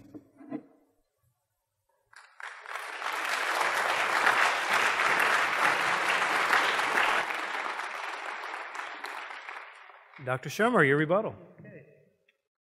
Thank you. There are arguments that natural selection would not have designed our senses to give us an accurate picture of the world, only to survive long enough to leave behind offspring and so forth. And that's a legitimate theory. It's a guy named Donald Hoffman at UC Irvine who proffers this idea. But I disagree. I wrote skeptically of that because how is it we're able to, say, get spacecraft to Mars? Because there really is a reality, and we really are improving our capability of measuring that reality, detecting that reality, predicting that reality, and that would not be the case if we did not have the senses to really be able to do that. Not perfectly. And this gets me to the second point, that we're made in God's image. What does that mean? I mean, of course, it doesn't mean, bipedal primate, obviously. Well, what does it mean? Well, a rational being. Yeah, well, we're not very rational. Most of the time, we're pretty irrational. I mean, I write about this for a living every month in Scientific American. Here's the next way we deceive ourselves, we're fooled, confirmation bias and motivated reasoning and hindsight bias and all the different ways that illusions and magicians fool us and so on. We're not very godlike at all. So what does that mean? We have the capacity to do some reasoning. Okay, yeah, we do. That doesn't sound very godlike to me. Not to mention our emotions. This is sort of a different subject. Old Testament Yahweh is not a very pleasant fellow. He was a jealous God. It says right there in the Ten Commandments. I am your God, a jealous God. Jealousy. I know people that have gotten over jealousy. I mean, come on, really? This is a characteristic of God. We're made in this image? All right, this is a word, God, that we use to fill in gaps. I don't have an explanation. I don't know. God. It's just a word. We don't really know what that means. It's just I've hit an epistemological wall. I can't go any further. Ontologically speaking, I don't know what the reality is beyond my epistemological wall, so we'll just throw that into the realm of the supernatural. Okay, this is why I like to say there's no such thing as the paranormal or the supernatural. There's just the normal, the natural, and the stuff we haven't explained yet. It's like the witches' theory of causality. We replaced that. We debunked it. We replaced it with meteorology, germ theory of disease, and so on. And that's the fate of the supernatural and the paranormal. It just gives way to the natural and the normal. Or it just goes away because the so-called mysteries end up not being mysteries at all. They were pseudo-mysteries. Like, how do women fly on brooms anyway? They don't. Oh. So I don't have to explain it. No, you don't have to. We don't need some physics of broom flying. Except in Harry Potter, apparently. It's a little bit like when cosmologists talk about dark matter and dark energy. Those are just linguistic placeholders. They're just words because we have to speak to one another to communicate what we're doing. So we're going to call it that for now until we figure out what it is. We know it's there because the rotation of galaxies, the structure of galaxies, the accelerating expansion of the universe. We know there's something there. We're going to call it dark energy and dark matter. But cosmologists don't mean that as an explanation. That's the answer. Those are just words we use to say, this is what we're calling it for now. Now let's get to work and see if we can figure out what it is this stuff is. What is this dark matter energy? What is this dark matter? We don't know. Again, half a dozen theories. You can work on it, so forth. But for the theist, God, the Word, is the equivalent of dark energy, dark matter, but stopping the search there. It's like, that's it. That's my answer. That's not an answer. It's just a word. What is it that this God is like? What does He do? How does He do it? You know, God creates universes. How? Does He use collapsing black holes to a singularity to spark another Big Bang explosion? Does He cause brains from separate universes to collide with one another and that creates a new universe? That's just an engineering feat. Or if He cures cancer, how does He do it? Inquiring minds want to know. So we have to be careful when we throw these words out. What do you mean exactly? God created in His image. What does this mean? Scientists have very specific meanings of terms. And the terms change because we get better at explaining what the actual causal underlying mechanism is. That is what science does. So, in a way, yes, David, I don't think the God you're thinking of is detectable by science. I don't think there's some experiment we're going to run, some clever set of arguments that'll be presented tonight or some other night, and yes, that's it. The scales have fallen from my eyes. I don't think that's going to happen. Believe me, I've been looking since I was a teenager. And I don't think it's possible. Again, for the same reason, I don't think the paranormal... Let's go back to the paranormal for a second. The guy with the chip in the brain. Okay, so say there's no chip in the brain. Let's say it turns out that people really can read each other's minds. Because it has something to do, this is an actual theory, has something to do with the microtubules inside the neurons inside your brain. And because of quantum fields, the collapse of the wave function in the subatomic particles inside the microtubules in your neurons causes consciousness to sort of come and go in waves that are patterns that can affect your quantum field in your neurons. And so you could read my mind and I can read your mind. Okay, I don't believe any of this. I've been skeptical about this for a long time. But this is a legitimate theory. Okay. Let's say that turned out to be true. ESP would no longer be some spooky, mysterious, paranormal, psychic. It would just be quantum physics and consciousness, or quantum consciousness as it's called. It would just be part of science, part of the natural world. It would be like, oh yeah, people can read each other's minds. That's so cool. Here's how you do it. You get into the state of mind, you get your quantum field going, and boom, boom, boom. It would take the mystery out of it. Same thing with the God hypothesis and the supernatural idea. Let's get, if it's there, let's drill down and see if we can find it. If it is, it's just part of the natural world. We incorporate it into science, or it's not there and there's nothing to explain. So I think that's where we're at. I think that's kind of what we've come to here tonight, that it's not a scientific question in that sense. There could be some superior entities out there that we will one day encounter in our starships or whatever, or maybe they'll come here or something like that, but that's not what you're thinking of when you're thinking of the theistic God. That's just a word. It's a linguistic placeholder, and I think we need to lose it. Thank you.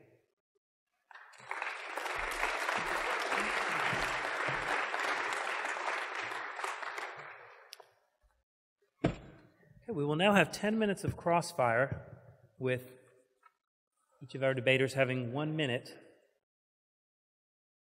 And we are going to start with Dr. Wood. 1 second, just let me get the timer. You want to sit here?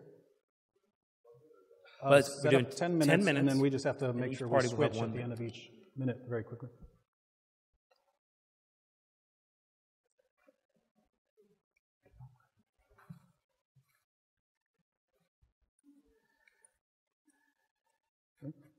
Flip. All right. Dr. Shermer, I'm still concerned about this Shermer's last law. On the one hand, you keep saying, don't break that law. Hey, we need to, if God exists, we need to find Him. We need to figure out how God does things. We need to figure out how the explanation works. We need to figure out how He solves these problems and so on.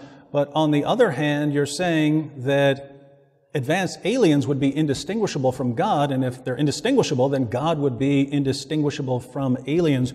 So I'm just interested in what, according to your worldview, which includes Shermer's last law, what could God possibly do to show that he exists? And if there's nothing that he can do to show that he exists, is this method really designed to get to the truth of the matter?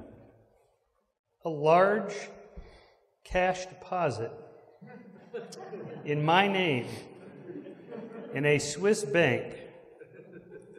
I have the routing number here, just in case, because I've been asked this before. And the amount, I think 10 million would do it. Okay, I'm just being partially facetious. But I'm after there's something that wouldn't happen otherwise, I suppose. But again, I think we're getting caught up in the words, the language. Forget, call it God or aliens, whatever. Just, is there some advanced intelligence? A designer, call it whatever you want. Maybe. How do we know? Our methodology is actually pretty good for finding out. Since I mentioned Sagan, the SETI program has algorithms that they grind through of signals coming from space to determine if it's random noise or if it's a signal. All right, my minute.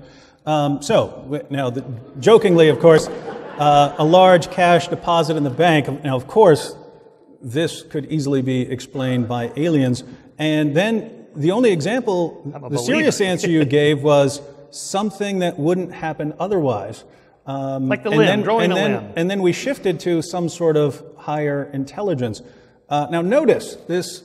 It's over and over again in this debate. It's been, hey, if God exists, then where's the evidence, and why can't we find the evidence? And hey, we should be skeptical and demand evidence and so on. But when we ask, what evidence could God possibly give in any possible world that would count as evidence for the existence of God? The answer is something that wouldn't happen otherwise. But something that wouldn't happen otherwise, according to Shermer's last law, could be explained by aliens. So once again, we're left with a methodology that can't possibly investigate this matter. Yep. Well, amphibians can grow new limbs. Why can't your God do it? Okay. That would be an example. There's lots of Iraqi veterans coming back with missing limbs. Most of them are Christian. Most of them have Christian families who pray for them. How come that never happens? And who gets the blame? Not God. Why not? So that's a flawed methodology that can never get us to an answer. Bad things happen or good things happen. Either way, God gets the credit but not the blame. So that's the deeper flaw there. In terms of evidence all facetiousness aside, what do you mean by God? Again, if it's just something that the stars are written in the sky, Shermer, I'm here. Okay, that will get my attention. However, I have seen Copperfield and Penn and Teller do some pretty amazing things with magic that I'm not sure that it could be discerned as supernatural, given the power of illusions and magic and our brain's ability to be fooled. All right, I got a couple extra seconds here.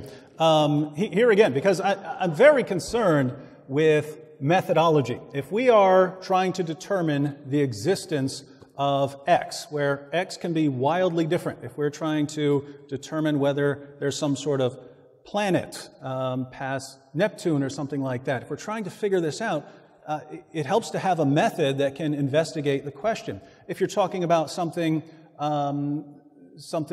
less physical, if you're talking about something like laws of nature or logical truths or something like that, it helps to have some sort of method in place to determine these kinds of things. If we're debating the existence of God, there should be some sort of method to determine whether God exists. And here again, why can't amputees grow new limbs? How would you say that's God and not aliens doing it? So we're back to this issue of God can do absolutely nothing to prove his existence. Oh, look, we concluded that he doesn't exist. Well, that's a big surprise. 20 more seconds on your next minute. Over. No, I started at 45. I started at 5:45. We're just having an exchange here. It's okay. We don't have to. Okay. I'm not okay, let's just keep it in general. That's all right. Whatever. We're not greedy. Well, what would you? How would you tell the difference between, say, you prayed for somebody, and let's say they had cancer and the cancer went away? And you know that sometimes cancers do go away, regardless of whether they're prayed for or not, and so on. How can you tell the difference between this one was a miracle, God intervened, this one was not a miracle, God did not intervene? What would be your methodology for that? Oh, I actually agree with that point. I can say, hey, you know, this happened, this really boggles the mind, and I'm going to believe that God did this. But I'm in a similar boat to you in terms of being skeptical when people tell me things. When someone says, hey, I was sick and I got better, I generally think, no, you just got better. There are some instances where I often think, okay, well, this really sounds shocking. So I leave the door open, but I'm in that ballpark where I would say, you know, I don't know, it looks like a miracle, or I don't know, it doesn't look like a miracle. But, you know, if we're talking about something like a dead man rising from the dead or something like that, then I would count that. But that would be a bigger debate on whether that happened. Well, that would be a miracle by your definition. And so what is your explanation for these innocent children who die of childhood leukemia or starvation in Africa or whatever? Why does God allow this to happen? That's not something I'm even going to attempt here in a minute. I did an entire doctoral dissertation on the problem of evil. But here again, for purposes of this debate, I think it would be, David, given these problems, why don't you reject the existence of God? Here again, I can only understand the problem. I can only understand why human beings would regard this as a problem if I'm convinced that there's some moral law that makes it a problem, right? If I'm sitting here saying there's a transcendent moral law that any being, any rational being, any rational moral being would have to adhere to and obey, and that I'm applying to God, that makes no sense from a naturalistic perspective. I couldn't trust moral judgments enough to say God would have to do this or God would have to do that. I'm not that kind of thing. So as a theist, I can say, yes, I can wrestle with the problem of evil, try to come up with explanations, but if I can't understand the problem without theism, I just can't see this being a problem for theism. Well, can you see something like, let's just take a moral principle of truth-telling, keeping your promises, and being honest. You get married, you take your vows, I will not cheat on you, boom. Now, whether there's a God or not, do you not agree that that is a good principle? Good by the standards of you and your spouse and your relationship and the principle of commitment. It doesn't matter if there's a God or not. Doesn't that principle exist really in your mind, in your spouse's mind? Yes, the principle would exist, and we would recognize them as good. But if I drew from a naturalistic perspective, I would have to say, what's the status of this moral belief I have? And there's only kind of two places you can go for a moral explanation. You can say, I'm hardwired to believe that, the way a lion is hardwired to kill the cubs of a competing tribe before it moves in which case, what does that have to do with it being moral or not? It's just the way I'm hardwired. And the alternative is, it's just been taught to me by society, in which case, I mean, there are cultures in the world where if a girl walks down the street without a male escort, they will slaughter her, and it will be her family doing it, and they are absolutely convinced that it is bedrock morality to do that sort of thing, so I can't depend on society. But we know that they are wrong, and that's why we condemn that correctly. Without a God, the violation of an individual's autonomy and control over their own body is an absolute moral principle that should be withheld and defended. And I think you would agree with that, and it stands whether there's a God or not. I agree that is a moral standard. If there is no transcendent moral, like there are forms of Platonism and so on. You know how to test it? You know how to know? Ask the women who are violated. They'll let you know. That's not cool. You don't need God for that. This concludes our crossfire. We're going to go ahead and move into closing statements. Dr. Wood, if you would please.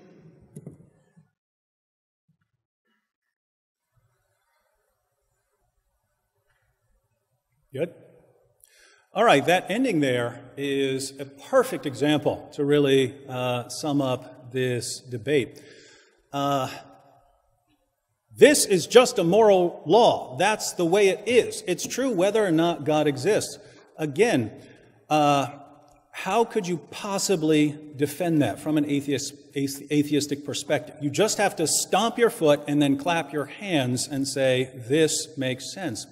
How is someone in Pakistan who kills his sister because he's firmly convinced that this is necessary for the preservation of society, that you have to uphold these standards or you've dishonored your family and so on, how is that person any less correct than someone who says, that's just wrong, you don't do that, you don't need God? Well, you don't need God to believe the moral principle, but here, going back to, if you say you're an atheist, you are telling me something. You're telling me something positive. You're telling me whatever explanatory resources you have, they're outside the realm of theism. So, given atheism, I'm thinking in the strong sense of naturalism, given atheism in that kind of sense, where you don't have any resources for explaining our moral feelings other than it's hardwired in some sense, versus, well, society teaches us that. If your belief is based on what society teaches, guess what? Beliefs change from society to society. And that man's society teaches him that you have to kill your sister if she walks down the street with a man that she's not related to. The alternative is we're hardwired. We're just hardwired to believe that certain things are wrong. Hardwiring, how could you possibly explain or defend this in terms of hardwiring? Again, a lion will kill the cubs of a competing pride. What does that have to do with it being moral? It helps it pass on its genes. What does that have to do with whether it's good or bad? And so you just as an atheist, you just have to stomp your foot and say, this is the way things are. Well, that's how it is with everything else we've been talking about this evening. If you say, hey, atheists, before you knew that the universe, again, is governed by neat little mathematical equations, would you have ever expected that? Would you have ever expected the universe to be like that? Of course not. It's just physical objects. They're not going to follow laws. They're not going to follow neat little statements. Mathematics is a language, ladies and gentlemen. The universe is operating according to language. Is that surprising on theism, where we're told that God upholds and sustains everything by his word? Not surprising at all for theists, and it wasn't surprising for the pioneers of the scientific revolution. It should be horrifying to atheists because that's the last thing you would expect. If you are an atheist and you try to figure out how you got your cognitive faculties, these were faculties that were selected because they helped find food or find a mate. Why would you think that those could get you to the truth about the universe? You would never in a million years conclude that they could get you to the truth about the universe. And that's why Darwin began struggling with these kinds of doubts about his convictions. What's the status of my convictions? Given my beliefs about the world, they can't have the status I think they have. And so his framework began breaking down as far as his confidence in forming conclusions on the big issues. But if you're an atheist, that should be bothering all of you. Or the goodness of knowledge. Dr. Shermer said he agrees that knowledge is good, even if it had no practical benefit whatsoever. Why? How could you possibly defend knowing what a quasar is if it had no practical benefit ever, that it's just good? All of this makes sense from a theistic perspective. Atheists, notice, have absorbed all of these ideas about morality being absolute and not just something that is hardwired into us. They've absorbed the idea that the universe is at bottom rational, that we can go out and discover its laws, that we are the kinds of things, we're made for this sort of discovery, and that it's good for us to know all of these things. All of these came from Christians. And so Christians, when we're asked, why do you believe that the universe is rational? Why do you believe that we can figure these things out? Why do you believe that it's good? All of this makes perfect sense on our worldview. So we have an explanation for all of this, including our claims about why certain things are right or wrong. If you're an atheist, you have no explanation for any of these. You just have to stomp your foot and cling to Christian views of the world and of morality and pretend that they're not just hanging out in midair, given your worldview.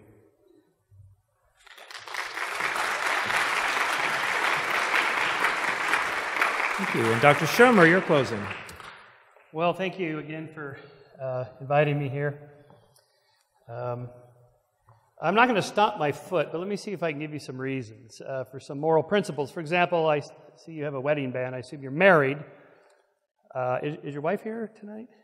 No. Okay. So let's say I talk to you into being an atheist tonight. One can hope.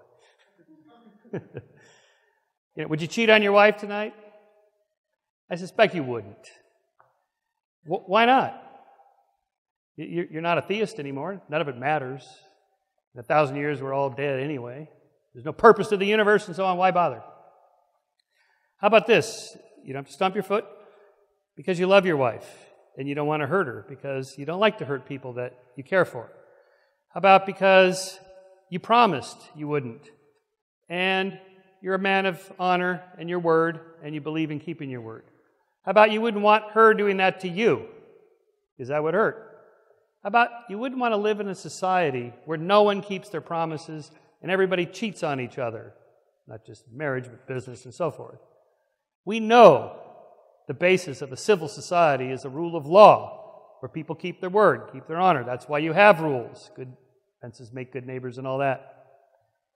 The long arc of the moral universe, as I wrote about in my book, The Moral Arc, is due primarily to humans reasoning their way through finding these moral principles that work.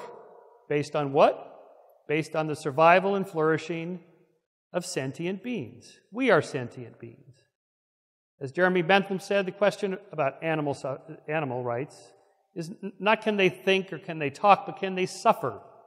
The suffering of other sentient beings is our moral starting point. That's where we begin, and we build from there. Slavery is outlawed in every nation in the world now. It used to be practiced by every Christian nation. Christians defended slavery vehemently. You can read the literature. I summarize this literature in my book of pre-Civil War Christian defense by theologians, ministers, priests, and so on, of slavery. Slavery. The creator of the universe, who wrote this great holy book, couldn't even get it right about slavery. Couldn't think, just add an 11th commandment. Thou shalt not enslave thy fellow humans. No. Didn't think of that one till 1865. Hey, I know, maybe we ought to have an extra commandment in the Constitution. It's called an amendment. Okay. Torture used to be practiced by all Christian nations, defended by Christians. Gone.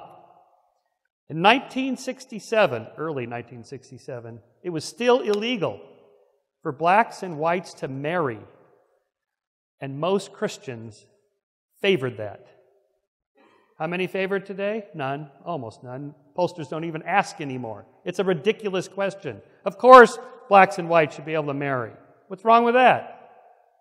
And as you saw last year, the Supreme Court ruled on gay marriage. Some Christians are still struggling with that, hanging on to the old school. No, darn it, that just can't be right. But in 5 years or so, everyone in this audience will go, yeah, gay, whatever, dude, who cares? Of course they should have the rights to get married.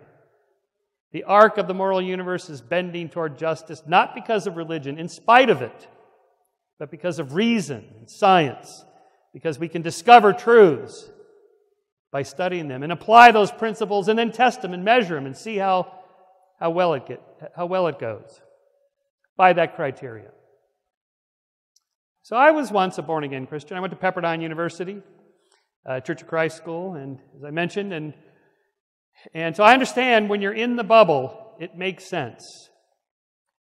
It's logically coherent, internally consistent, until you step out of the bubble and you study other cultures, other people, other belief systems, and you see what works. And I would encourage you to do that. Think outside of the bubble. Think about some of these principles we've talked about tonight and how they stand by themselves. Whether there's a God or not, it's us. It's up to us. It's always been up to us to solve our own problems and not turn to some supernatural force, not wait till the next life. Do it now in this life because people matter and our lives matter now. Thank you.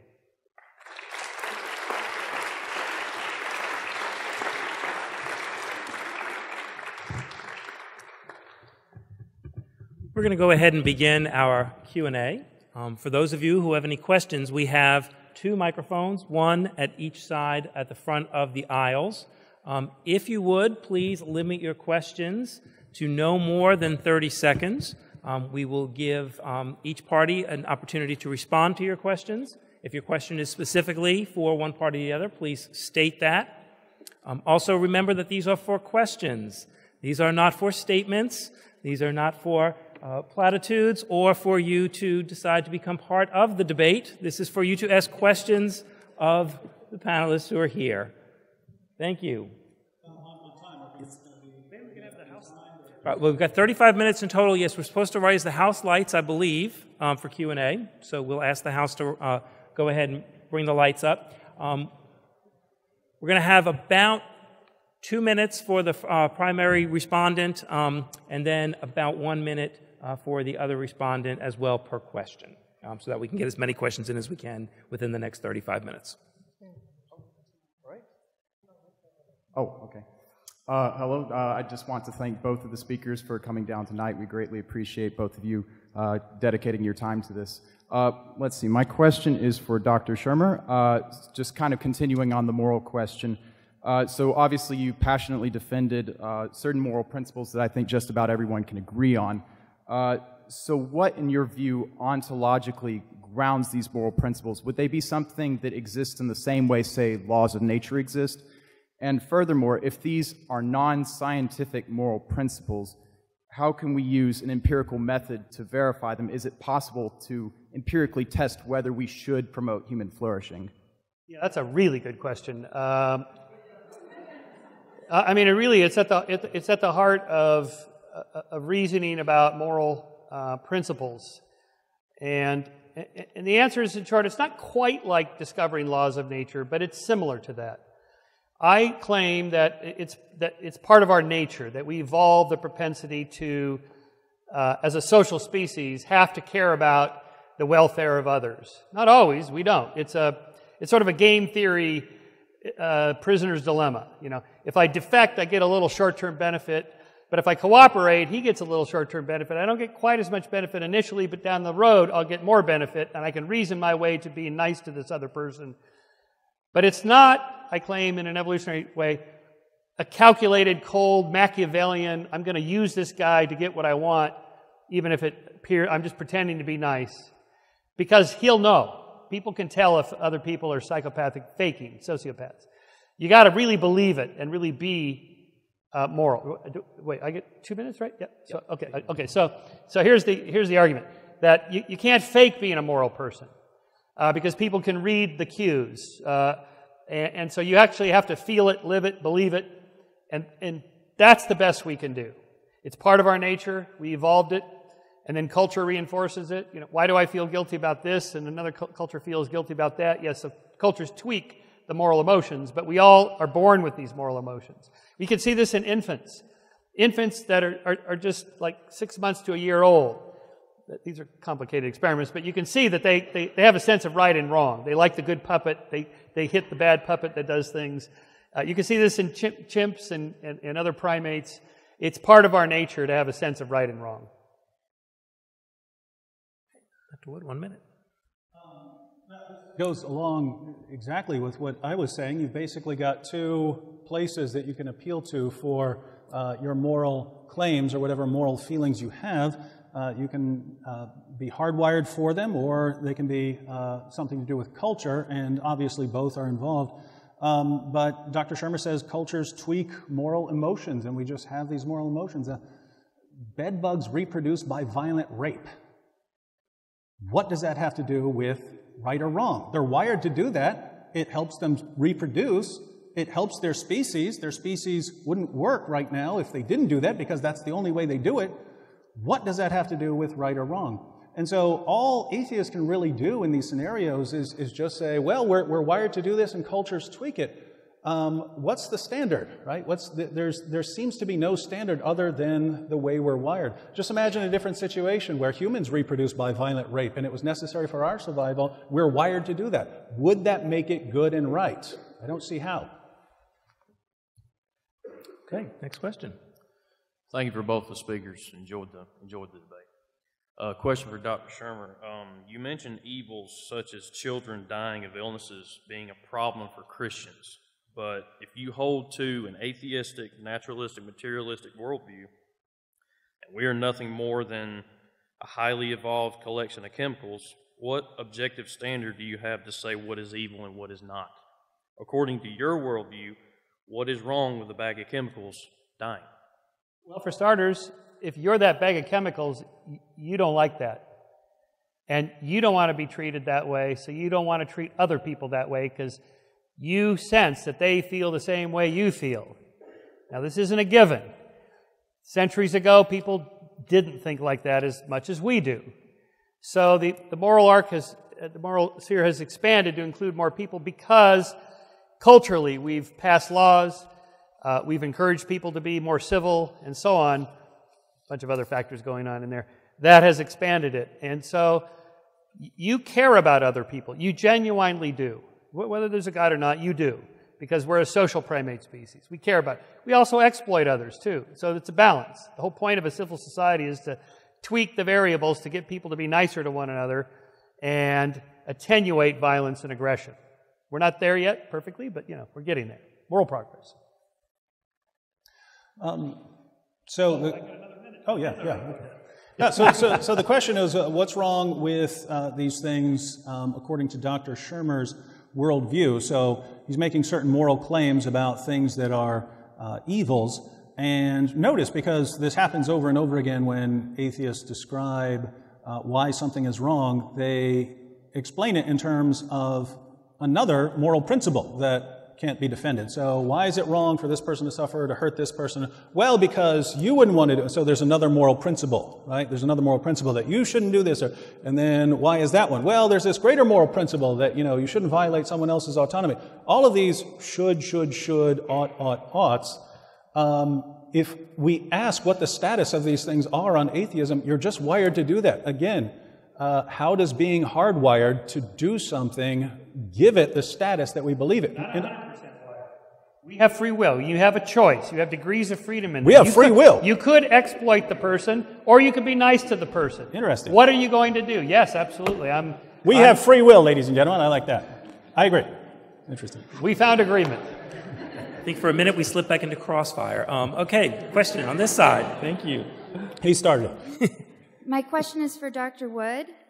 You keep saying that new scientific discoveries actually strengthen your theist arguments, but if you believe these new discoveries in, say, evolution and cosmology are true, how can you possibly reconcile them with a biblical account of creation? There are multiple ways to do that. I'm not going to come down on any side here, but here are your options. Notice, when I read that quote earlier about the God of the gaps argument, and someone saying, "Hey, don't go to the gaps."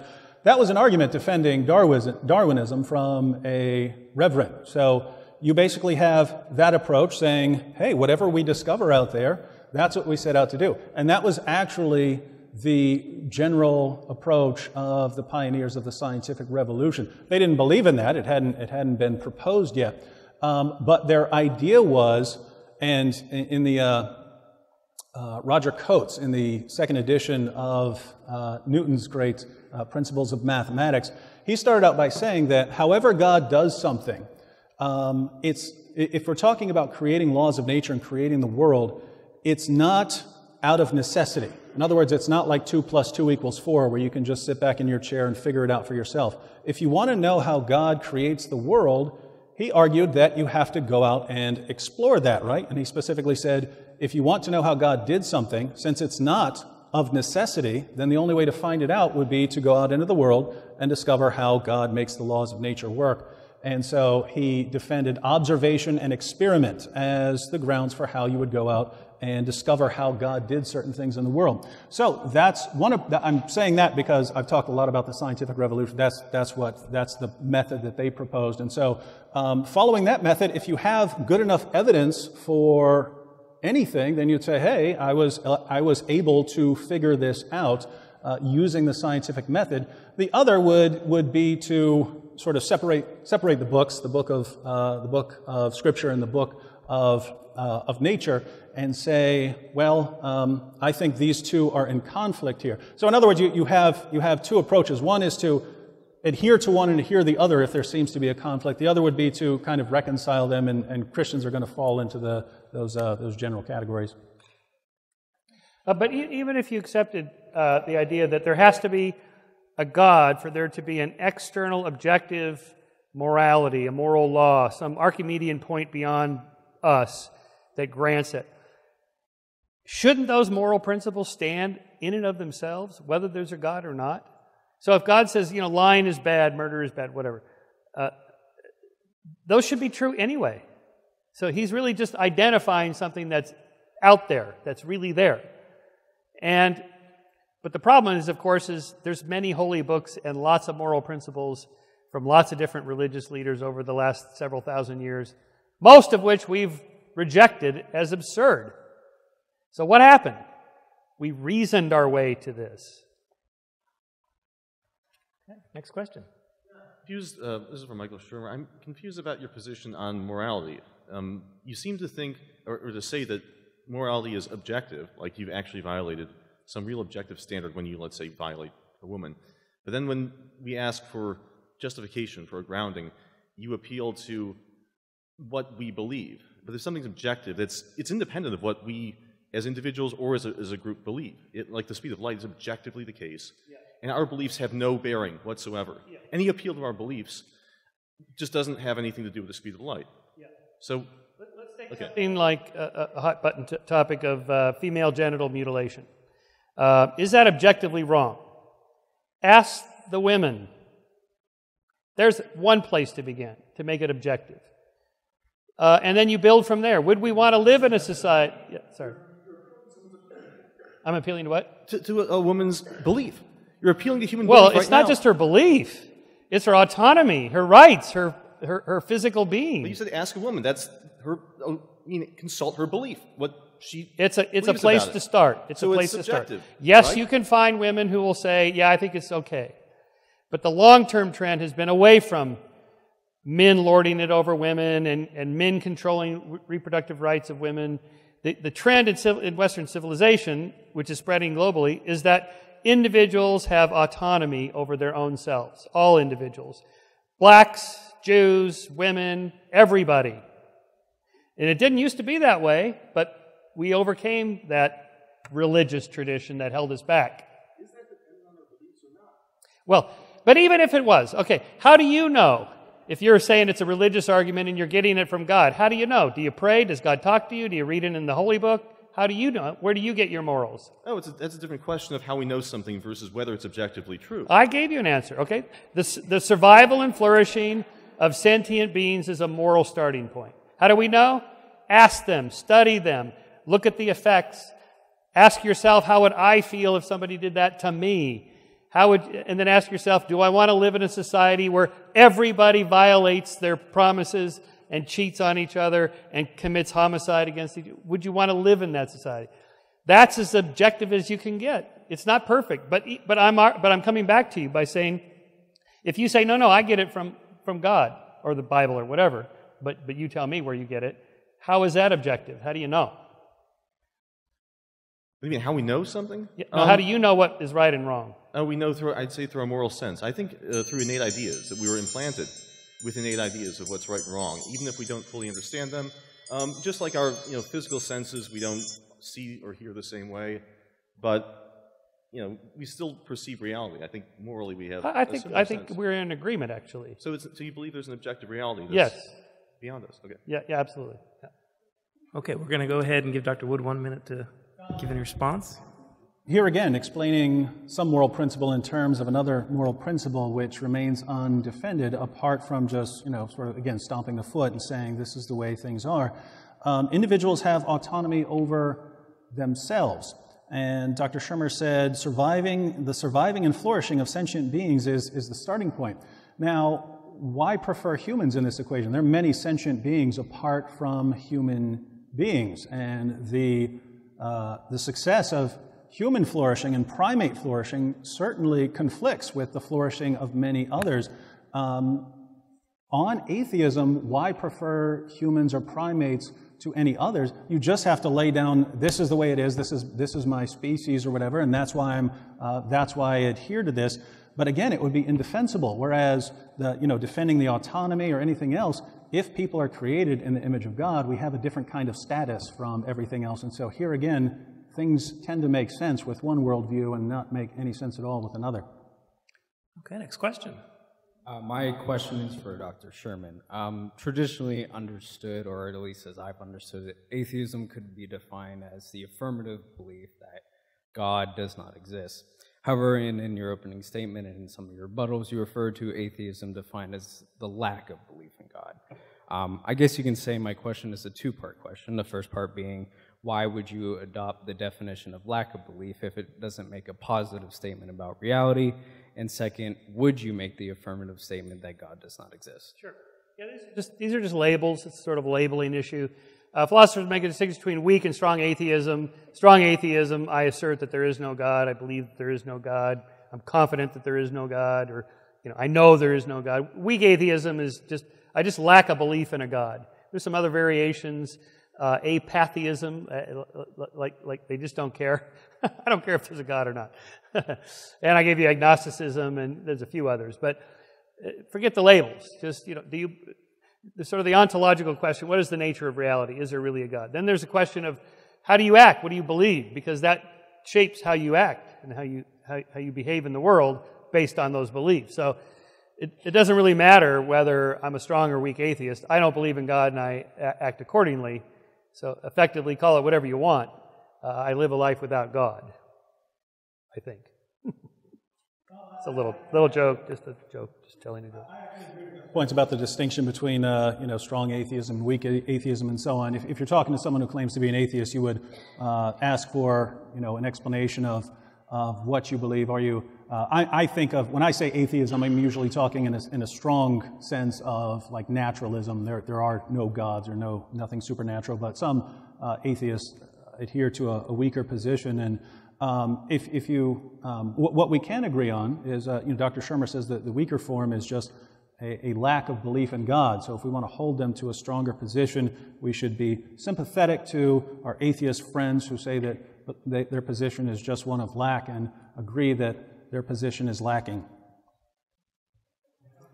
Next question. My question's for Dr. Shermer as well. And you said previously in the debate that somewhere along the lines that there has to be a dual credit given to God regardless of the result being good or bad. And to go even further, you gave the example of dying children.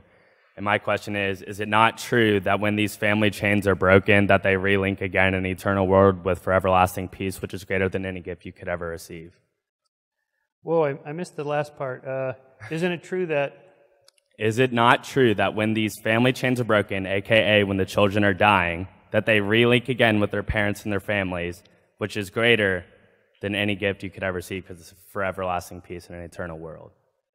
Okay, so if I understand, what you're saying is that we should tell them that they get to see their kids again in the next life because they'll make them feel better.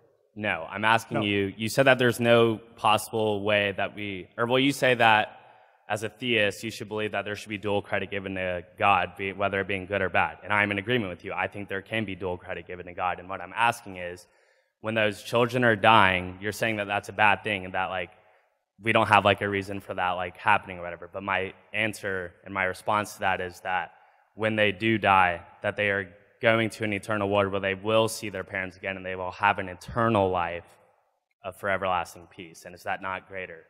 Well, I can see why people would believe that, for sure, because it would make them feel better. But the question is it true? Yes. And in any case, it's true. How do you know? How do you know? How do I know if it's true or not? Have you been there? No, I haven't. That's what I'm asking you. Is it not true? No, the burden of proof is not on me to disprove your heaven. There's lots of versions of the afterlife, tons of them. My next book is about this. You have one particular one. How do you know that's the right one? Listen, David's giving a lecture on Islam, right? Shortly on the Quran in a couple of days or something, right? So, I mean, this is the big elephant in the political room these days, right? Islam and Islamic terrorism and so forth. You realize there's 1 billion people in the world who believe just as fervently as Christians do in their version of monotheism. They do not accept that Jesus was resurrected, the Son of God, and so on. They don't. And they think you're going to hell for believing the wrong religion. How can we tell the difference between just those two? Which is the right one? And, of course, David will say, I know, because so on, he'll make his arguments. But I can assure you that you bring them some imams in, they'll go, oh, no, you're misreading the Quran, you've mistranslated this particular word, and you are wrong, Jesus was not resurrected. And it goes on and on. How can we tell? Feel free to bring all the imams in the world to my talk on Wednesday to challenge me. I think the point that was being made is one about the possible coherence of theism on this issue. So I think the point was, if you're a theist of some sort, you don't believe that death is the end, and so even if there's some bad thing that happens to a child, that's not the end of the story according to theism, and so maybe that this all works together in terms of, the problem of evil given a theistic context. There are explanatory resources given theism that would allow that not to be the end or something like that. So I think that's kind of the point. Not that this is true, although he might believe that. But if we wanted to make a point with it, it would be that whether it's true or not, if the claim is theism is incoherent because of this suffering, then theism has all kinds of explanatory resources to appeal to if we're talking about suffering. Okay, our next question. My question is for Dr. Shermer, and I guess I consider myself to be kind of agnostic, but I don't think God has any correlation with the earth we live in or even with any religion, but I find myself like thinking there is a God because I just look at the start of where everything was, and how do you dismiss that, with like the universe, where did the first thing come from, Those are hard questions. Why is there something rather than nothing? Well, maybe we should ask, why is there nothing rather than something? Why isn't there nothing? We know that the universe began with the Big Bang, but it came from something. We know from quantum physics that nothing in the theological sense is not exactly true. There's energy in the empty space that bubbles with this sort of quantum foam, they call it. Mind you, I'm a social scientist, so I'm just saying the words that quantum physicists talk about. This is what they do for a living. They have the mathematics and so forth and the physics experiments to show that this is the case. And we know that not all quantum effects are caused. They are truly just uncaused, random events that happen in the subatomic world. It's a weird field of science that's extremely well supported, but very counterintuitive. And the beginning of the universe appears to be something along those lines. Now, it could be the universe is infinitely old, that is without a beginning, and that our little bubble universe is just the latest incarnation of this, but this sort of quantum foam energy field or something always existed. We just don't know. We don't know. And again, there's half a dozen theories about this, maybe a dozen. You can read all about it in these popular books, people like Brian Greene and Neil deGrasse Tyson and so forth, that lay it out beautifully. But still, we don't know. And that's one of the great questions. It's really fun to not know. It's okay. Tying this into basically my position in my opening statement, think about what Dr. Shermer was just talking about there. Bubble universes, quantum effects, the subatomic worlds, the beginning of the world, all of these things, going back to if you were assuming everything that we're hearing about, you know, the origins of the universe and so on, were correct.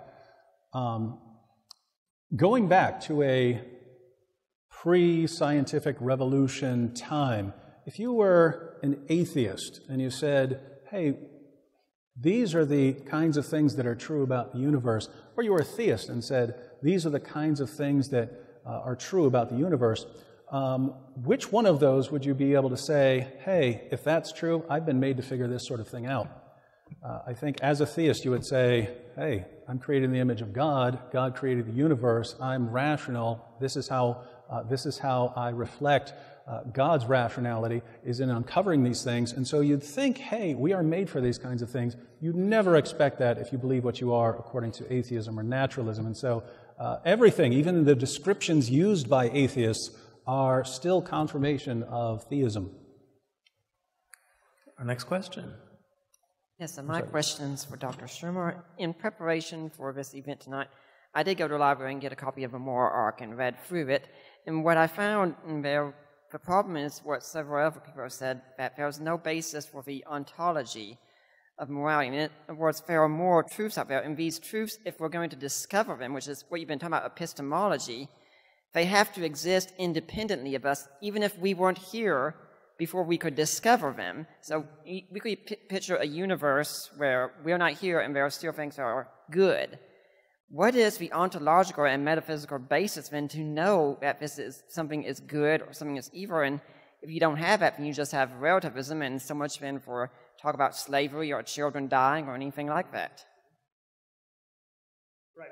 Well, thank you for reading my book. I always appreciate that. Right. If there's not absolute morality, then it's all relativism. No, no, no, and no. There's lots of areas in between. You can have moral principles that may not be absolutely 100% always in every circumstance true. And that doesn't exist in religion either. So we can just jettison that idea and then start to build from there. So we're not really discovering it to that earlier question, the first question tonight. It's not quite like discovering gravity or electromagnetism or something like that. But it is discovering truths about the human condition, about human nature. In the same way that we know that people have a sense of color or a sense of balance or, certain physical characteristics, we also have a sense of right and wrong. We have a very powerful moral instinct that really is responsible for most of the violence in society. About 90% of homicides are moralistic in nature. Only about 10% are instrumental in nature. That is, I killed him because I wanted the Rolex or his car or whatever.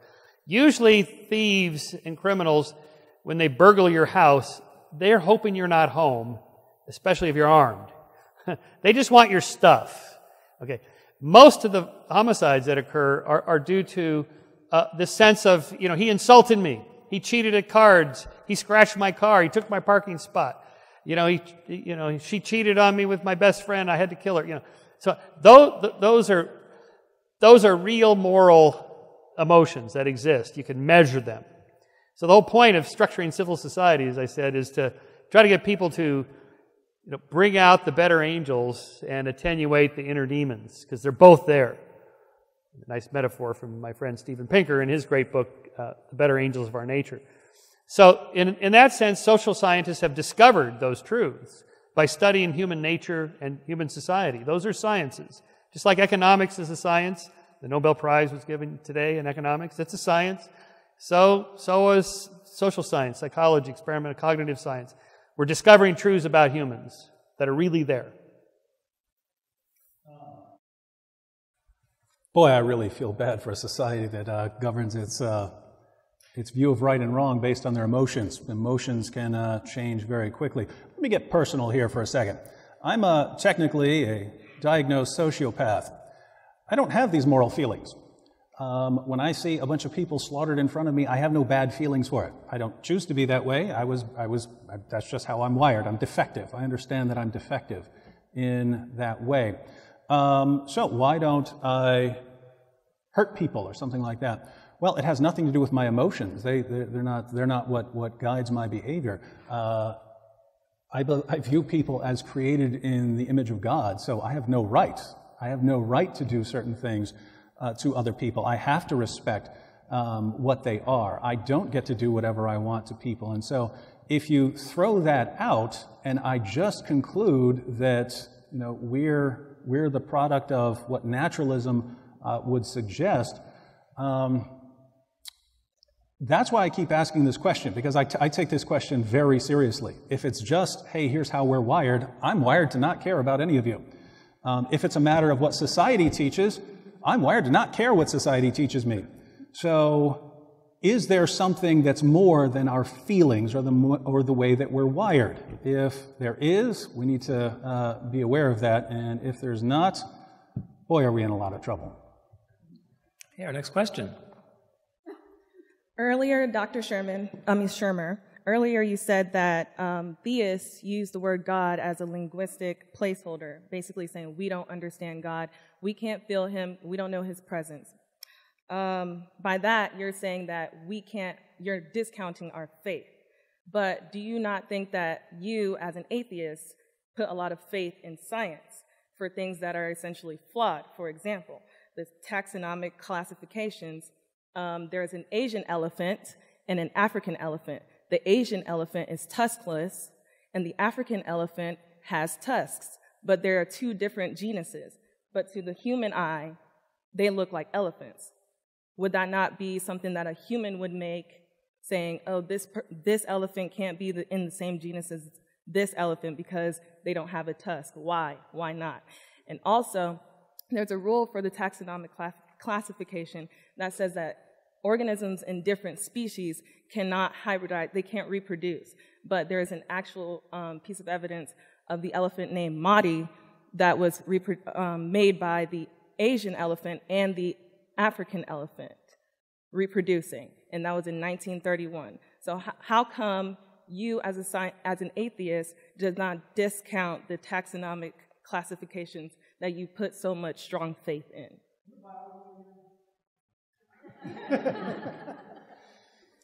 Okay, there's a lot there.